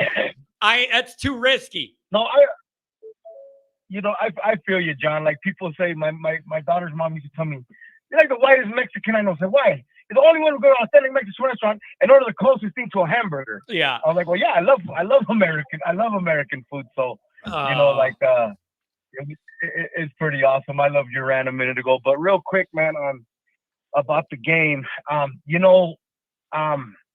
Everybody forgets. I listened to Dabo Sweeney's press conference yesterday about the caller. He said, he tried to give me an Old Testament rant, so he got an Old Testament answer, right? And Is this thing supposed to sit sideways like this? John, and so he says, and Dabo Sweeney gave the stats. They won 7 out of 8 ACC titles, 2 national titles in the last 10 years. And he said, we really haven't got to know adversity here at Clemson, at least football-wise. And he's right. You know what I mean? Like, they're cannibalizing themselves, and turning on him. Like, honestly, other than him playing at Alabama as a player, I love Dabo Sweeney. I think he's a class act coach. I think he's I think he knows how to win. You know what I mean? But we're going into Death Valley, and the Irish, we better be ready to play. Oh yeah, you know what I mean. I wouldn't count them out. I wouldn't count them out for anything. That 4-4 is making me nervous because I know they're better than that record, and that is always a dangerous situation. Yeah, and that record is misleading. You said it best.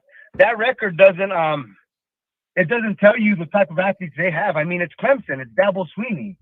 You know what I mean? Like, he's produced almost two number 1 draft picks in the last 10 years with Deshaun Watson and Trevor Lawrence. Not to mention the other D linemen that he's put out. So I feel bad for the caller before me about not being able to wear his leprechaun suit, man, because of his family. Yeah, I think that's pretty. Dude, and knowing him too, he wears his full leprechaun outfit every time I've seen him. He's wearing it like it's legitimate. So his own family's doing him dirty on that one.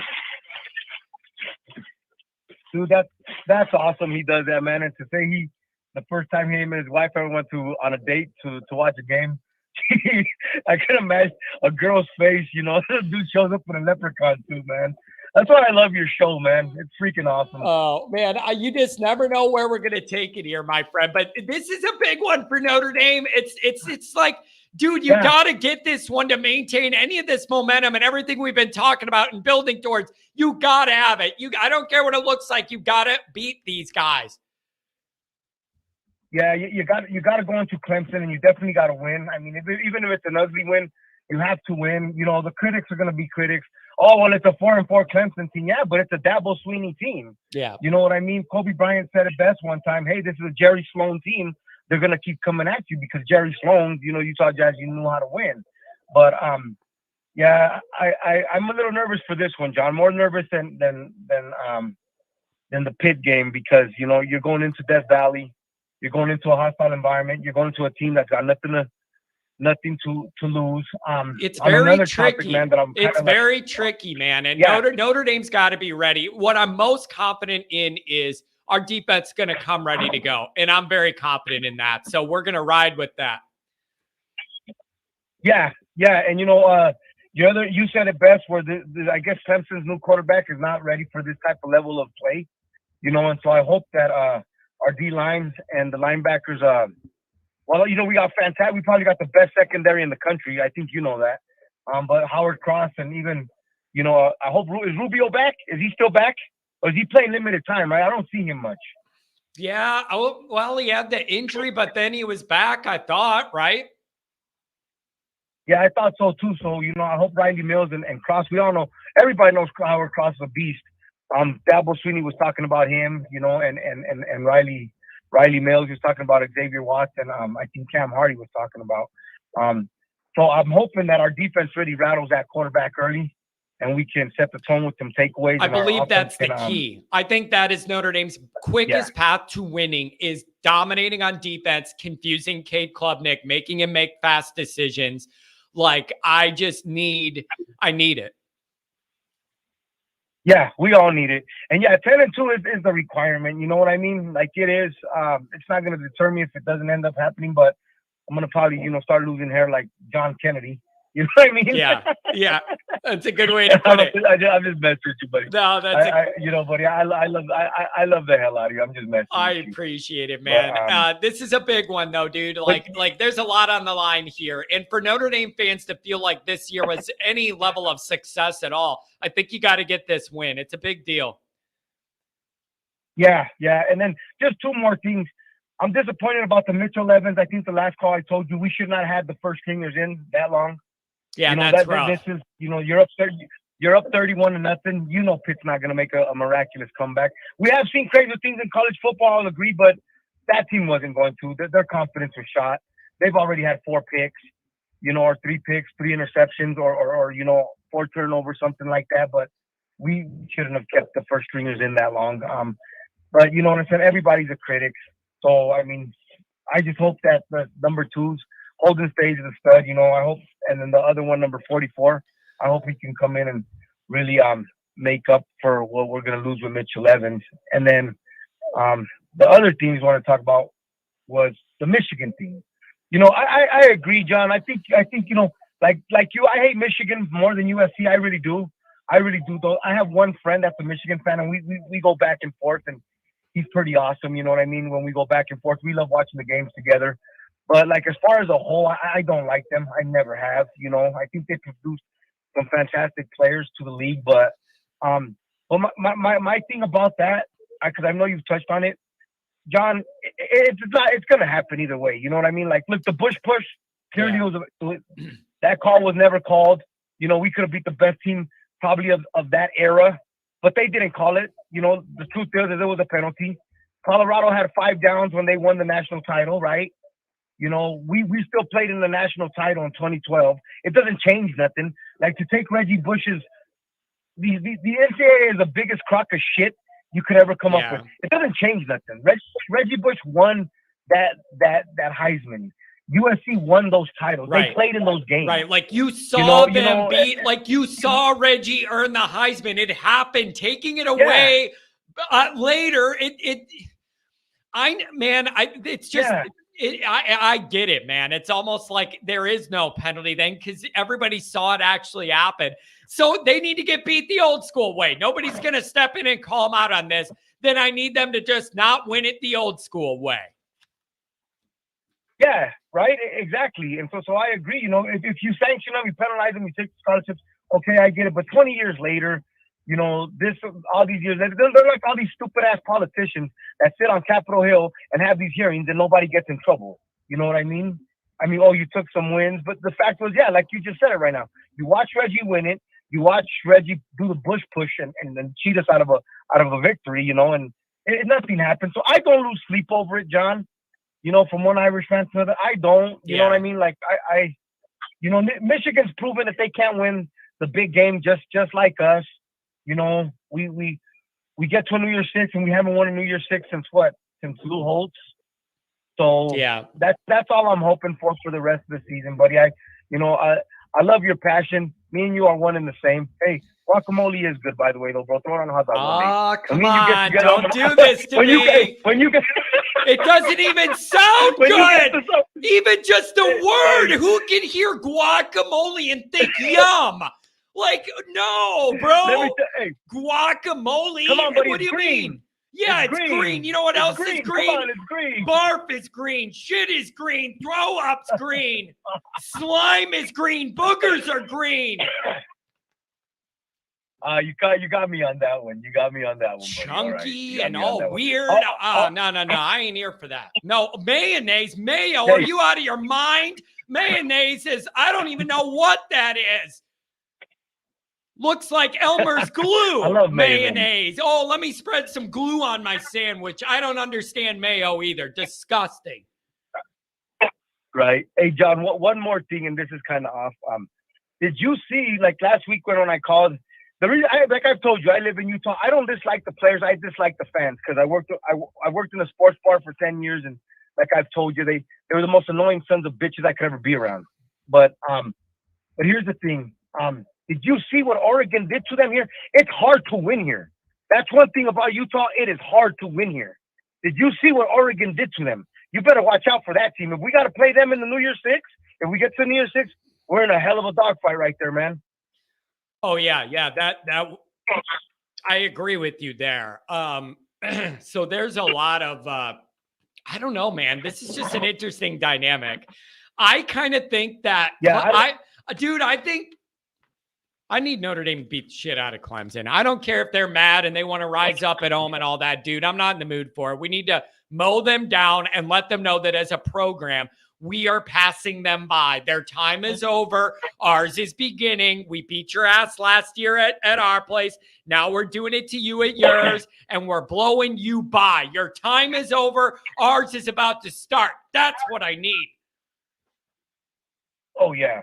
Yeah, John. It's gonna be a good one. Like we said, let's not let this 4-4 record, confuse us. This is a very good team into a very hostile environment with a very good coach, man. With a very good coach, and you know what I mean. I think we're in for a dogfight, buddy. Hey, man, I won't take much more of your time. I'm at work. These guys need me to unload some stuff, man. But hey, John, dude, I love you. Love listen, the show, man. Hey, it means a lot to me that you're during a busy work day. You make the time to call me, man. Thank you. Yeah, brother. You know what I mean? Love the show. Love the fan base. Like I said, disagree or agree. Like I say every time, love all the fan base, man. Oh, one thing though, and people are probably gonna hate me for this. I'm not too happy about the female being the leprechaun. No, yeah. You know why? You know why it's called? You know in Ireland what it's called if a female's a leprechaun? It's called a jinx, John. A jinx. Ah, I get the angle there. Yeah, I don't want to even think about that. No. I got enough to worry about. No. I got enough to worry about. Don't start giving me this reverse jinx. Now I got to worry about leprechaun magic. Come on. That's literally what they call it out there, bro. Really, I found that out one time. Yeah, dude. That's what they call it. Hey, John, love you guys. Love the fan base, man. Have a good one. Let's say, yeah, you too, buddy. Have a real good rest of your weekend. Go Irish, man. Take care, buddy. Oh man, I love his energy. Dude, I don't understand horseradish. Is it part horse juice? Like, I don't understand. What does horseradish mean? Did they squeeze it out of a horse? Horseradish. Who could hear a word called horseradish and think that's what I need on my food? Like, does nobody think about these things? Gravy on mashed potatoes. It depends on the gravy, kind of. What are we doing with the gravy? Okay, depends. It's got chunks of shit in it. I need normal. But horseradish, what the hell is that? What does it have to do with horses? I don't understand. Sauce, it's really, really easy. When you have fries, maybe you put it in ketchup, but most fries are best to just eat. You don't need to dunk them in anything. Just eat the potatoes. And then if it's anything, I could do barbecue sauce. You give me some chicken strips, I'll dip them in the barbecue sauce, and that is it. That's it. I don't need nothing else, man. I don't. It's a root? What does it come out of a horse's leg? What does it have to do with a horse? What does it have to do with a horse? He'd probably swing on you if you put pineapple on it. I would just turn the other way and shake my head in disgust. I wouldn't fight over it. I would just ask what has gone wrong in your life that you're going to ruin a cheese pizza by putting a weird tropical fruit on it. Rocky Mountain oysters.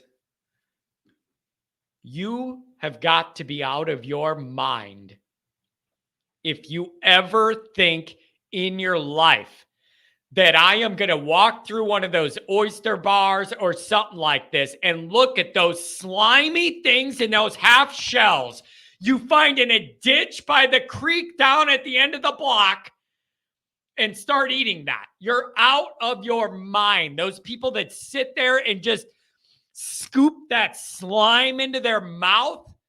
Are you out of your mind? Unbelievable. Seafood, I will eat. I don't know, whatever. What's fish and chips? Just the fried, really fried cod or whatever. I will eat fish and chips. And I just eat it. Just eat it. I don't dip it in anything, but it's that fried, white, crispy white fish. I think it's cod. I will eat that. That's as far as I go with seafood. Yeah, you think I'm going to sit there and have if you think I'm going to sit there and I'm going to order some food and it comes and it looks like a sea monster with legs coming out of it and there's pointers and there's pinchers and I got all this stuff, bro, I'm trying to eat. I'm not trying to feel like I'm about to get attacked. I'm trying to eat. I've been sitting there eating. I got this claw pointing at me, bro. Come on. We're going to do a show just for fun someday. The whole point of the show is going to be you just name a food and then I'll give you my argument against it. The raw bar, Adam, you go with that raw bar. That's how you end up on the toilet for about 4 days in a row. I'm just telling you, that's how you end up on the toilet for 4 days in a row is eating the raw bar. Are you out of your mind? I like my food cooked. Cooked. Calamari. Oh, yeah. What would you like, sir? I would like the fried octopus arm and a side of crustacean that they just pulled off the bottom of the barge out back. Unbelievable. Unbelievable. Sloppy Joes. I could do that. It just depends. You got it. You can't have chunks of tomato and weird shit in there. It's got to be normal. Horseradish. John, do you like potato chips? I do. I do. Not well done steak, medium well. It's got to be cooked. It's got to be cooked. What's for lunch today? I'll probably have a sleeve of saltines. Leave me alone. 845, what's going on? John, good morning. How are you, sir? I'm doing very well. I'm a little worked up. I'm not quite sure what the realities are of Notre Dame going down to Clemson and where Clemson's at and what they have left in the tank to rise up. They're in a weird spot, and it's just got me thinking about those dynamics. Yeah, I think he's given that emotional plea, get a team kind of worked up and see if he could get them kind of. That's all they got left. It's all they got left. That's why he's doing it. Yeah, you got to, because that's the only card you got left to pull. I do think that we're the better team. My reservation lies where how we played on the road and hasn't been fantastic, right? So if you look at kind of where we were in terms of, maybe I don't consider a road game because it was really neutral site for everybody. But you look at, obviously NC State, and there were some struggles there. We got over it late. You look at Duke, obviously we struggled. Louisville certainly struggled. And within all those games, kind of one of the biggest things was, man, really our third down conversion. So if we could get that figured out, which is going to be a little bit tougher with Mitchell Evans out, we'll have to see. I think we see Raritan for the first time catch a pass this week, which I've been wanting to see that kid for a long time now. And so we'll kind of see how that goes. But in terms of our offense, the Notre Dame scoring offense, number 12. This is NCAA FBS. Clemson 63. In terms of Notre Dame scoring defense, we're number 10. Clemson 36. So Clemson is a little bit worse in scoring offense, obviously a lot worse in scoring offense, but their total offense, when you look at them, they're really close to us. They're 49, we're 41. You know, you look at the rushing offense, we're 57, Clemson 66. You look at passing, we're 44, they're 45. So we're pretty close to them just in general terms. We just need to come out strong and have our best away game of the year. I think ultimately that's what's going to have to happen. On the positive note, hey, wait. You are really right on that. And those numbers, the one that bugs me is the offensive line plays noticeably way worse on the road than they have at home this year. And that's another issue too. Sure. But there is a little split there. Now, before we move on to whatever you were going to go next, let me ask. Do you think it's an advantage that this game is at noon and they're not in the night window or even the 3:30 window? Like, do you feel like it's just not going to be as loud and crazy and they're kind of down and out? Or do you think that it isn't going to matter? It's Death Valley, Notre Dame. It's going to be loud as shit anyways. I don't think it's going to be as loud as it normally would. I agree with you, man. You know, all the South Carolina peeps out there just drinking all day and getting crazy. So I don't think it'll be as loud as it normally is. But you know, you can't look away from Clemson's home record, and they got a damn good one. You know, I mean, our home record was pretty damn good too. Yeah. Until we lost to Ohio State, but you know, I mean, you can't take that away. There's obviously a huge advantage to playing at home. We clearly have an advantage playing at home. We play, you know, just markedly better when we're playing home versus playing away, and certainly at home, second half, we tend to pull away. So, I think, man, I think it's going to be, I think it's just going to be depending on what team comes out, because the other thing that we've seen when Notre Dame plays away is that they're sloppy, you know, and whether it's crowd noise or whether it's discipline, we have way more penalties. We have way more offsides. The offensive line doing, you know, just stupid things. We've seen a ton of penalties when we're playing away. Now, what about this? Mike Goolsby brought this up with me, something we recorded the other night, and I brought up that angle of it's not going to be the 7:30 wild at night crowd and all that.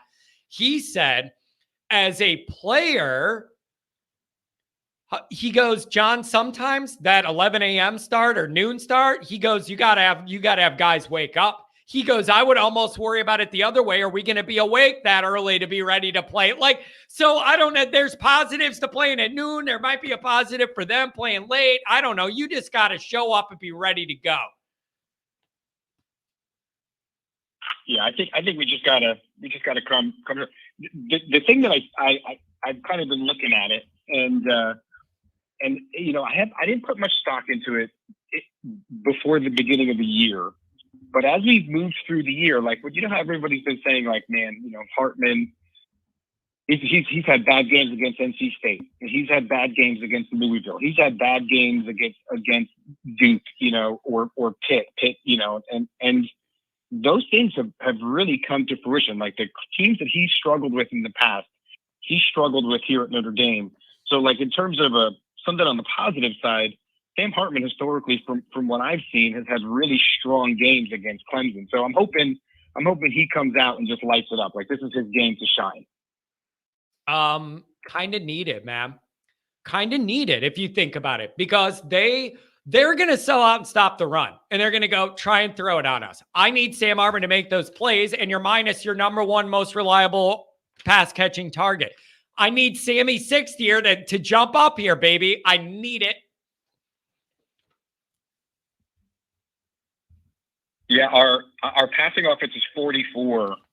The Clemson's 45. So we'll see. The crazy thing is, man, when I was looking up the numbers, year-to-date rushing offense. Wait, wait. How do you feel about that? Shouldn't I think that our passing game should be rated a lot higher with a 60-year guy than when they have a young kid struggling to make his way and they're playing like shit all year? Is it okay that I want a bigger gap between those passing operations when one of them has a 60-year guy and the other guy has a first-year full-time starter struggling? Is that not a little bit of a red flag to anybody, or am I being over dramatic? No, I mean, that was the expectation. That's what we all wanted and thought we were getting when Hartman came in. But, you know, again, I've said it in the chat a bunch of times. You know, Hartman hasn't improved his stock by being at Notre Dame. I think he's actually I think he's probably actually worse off. That's an interesting at this discussion. That's an interesting discussion. And I've heard some people say, does he think he got what he wanted out of this, coming back and showcasing all this? And did Notre Dame get what they thought they were getting? I don't know the realities of all that, but I'll feel a lot better about it if you get this win.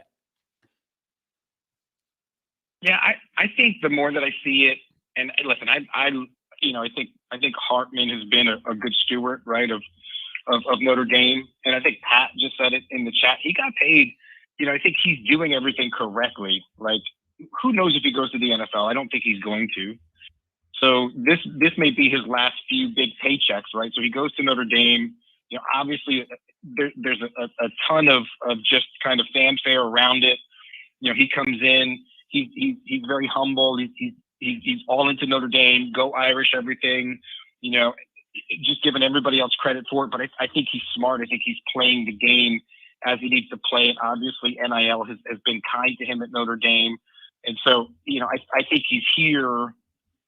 I think he's been a good steward, but I think ultimately he's doing it because he's getting paid to get paid. You know what I mean? Like he's getting a few $1 million for being here, from what I understand. Yeah, he's making some dough. There's no doubt about that. But I want to know what the future holds for him. I don't know. Can he be a backup? Can he just be a good backup where he can run an offense and throw the ball a little bit? I could see him being a backup. Or do we not even think the guy's at that level? Come on. Do you think he's drafted into the NFL this year, even if it's super late round? I could see very, very late round or undrafted free agent, and somebody trusts him to be a reliable backup. I could see that being his path, and a very, very late round pick or something. I could see that. I see possibly a free agent, maybe getting invited to camp, practice quarterback kind of thing. But yeah, I think if he went out last year, he probably had a better chance of getting onto a team than this year, because he just hasn't looked. Yeah, that's fair. And the other point is, I think mentally, I could see NFL teams liking him because he would be reliable. Like, he's going to be a good guy. He's going to do the right things. That he's going to, that he's going to know the playbook. Like, you're going to get a lot of that out of him. Yeah, again, maybe it's the receivers. The receivers were not healthy. There's no really separation. Mitchell Evans was by far, I wouldn't say by far. Mitchell Evans was our leader in terms of receiving. I actually have the numbers, and he was second to him was Tyree with just a few less yards. So yeah. Evans was certainly the go-to guy. So we'll see how that goes. I think Stays is going to come up big this game. I think he has to come up big this game. Like I said, I think we're going to see Raridan for the first time, which I've been waiting to see that. Yeah, maybe I'm pretty sure he's the most physically gifted of the whole group. He's just never been healthy enough for us to really see it all. But he is a difference maker when healthy, and he's a big target. He is a big dude. So that would be good too. So I don't know. This is interesting, but any hope of us finishing as Notre Dame fans feeling like this is trending up, you got to have this win. It's just it, man. Put everything you have into this one. You got to get this one 100%. Yeah, I want to see more Tyree too, because you look at Tyree, he's averaging 21.9 yards. So I think we need to see more of him. But I got a few more points, and then I'll let you go, because you probably have other callers, and I know you try to keep the shows at about 2 hours. I will say this: I do not think, and it seems to be almost a foregone conclusion the way that everybody's talking. I do not think that we should be going to the portal this year.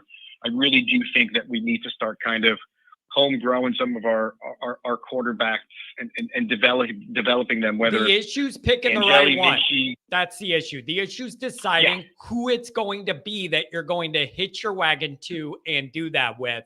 And I don't have that answer. And the staff needs to have a good evaluation and understand what they want to do. It's a huge decision.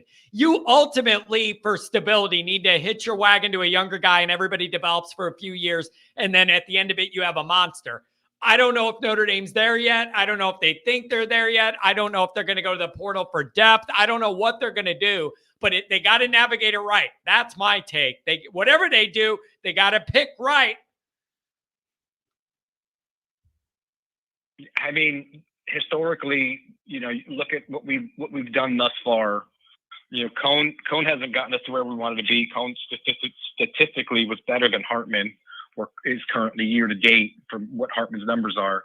Obviously, Hartman did not get us right. I think you were saying it all the time. You know, Hartman was brought in to win the Big Three, and we'll see how that goes on Saturday. But ultimately, we know what happened with Ohio State, right? So. Yeah. You know, I think if I'm Deuce, if I'm Carr, if I'm some of these other guys we're talking about 26 class.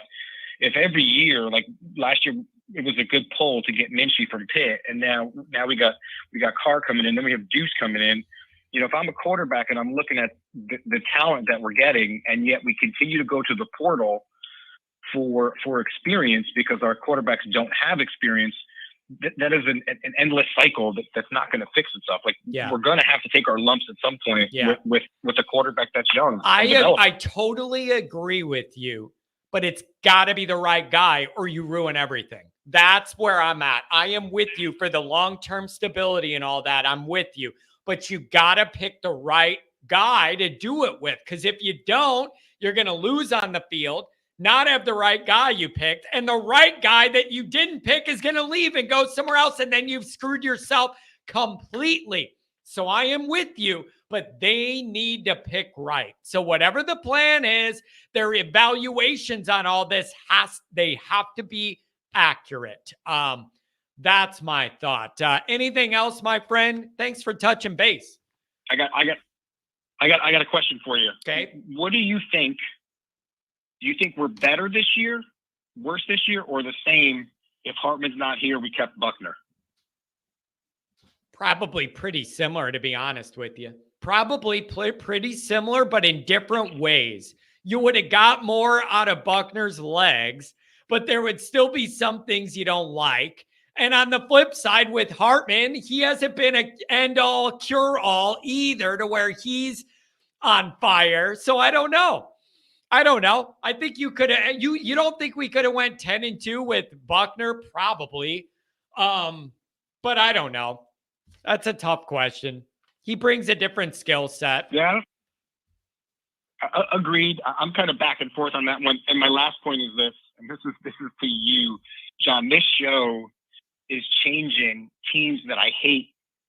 I work with a few Ohio State fans. I work with a few Michigan fans. I've always despised Ohio State more than Michigan, but as we continue to move through, I'm starting to dislike Michigan more than Ohio State, and I'm like, it's starting to mess with my brain a little bit because I'm like, do I hate them equally, or is Ohio State warming up on me because I've just met more Ohio State fans that I think are a little on the nicer side, mostly I think through your show. But for the most part, like, man, Michigan is killing me, man. Yeah, I still can't read the picture of Stallion on the sideline. You don't have to like any of them. It's just a lesser of two evils situation. And in this situation, I need Ohio State to knock Michigan down a peg in that Thanksgiving weekend game. And because Michigan's they're outrageous. What's being allowed is outrageous. I need them knocked down. And the enemy of my enemy is going to be my friend. And so I don't like Ohio State either, but I'm going to be rooting for them on that one. I don't care. So that's where I'm at. College football does wild things to your brain. It just does. Hey, man, thanks for the call. Really appreciate you. John, always, man. Always a pleasure. Keep it going. We'll talk soon. Have a great one. Have a good one.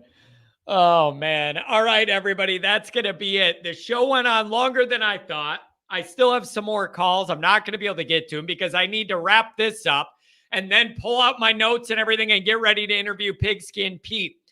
I'm planning on maybe later tonight, I'll post the Pigskin Pete interview going over all of the details between us and Clemson and where they're at and all that stuff.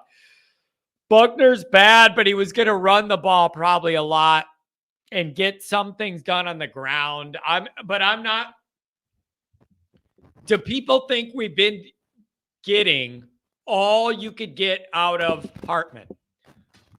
Like him himself, has he done what you wanted him to do, less or more, as far as like what you expected? I don't know where that falls, because there's all these other reasons things haven't looked good too. So I don't know how you blame it all on him, how that all works. I don't know. All right, everybody. Thank you for that. You never know where this show's going to go. Thank you for watching. Thanks for chatting. Thanks for donating. Thanks for letting me yell about all the food and that I don't like for all the different reasons. Oh, John, you're picky. How is the picky one the one who only needs the basics? The picky ones are all of you that need all this other shit on your food. I'm not picky for getting a cheeseburger with meat, bread, and cheese.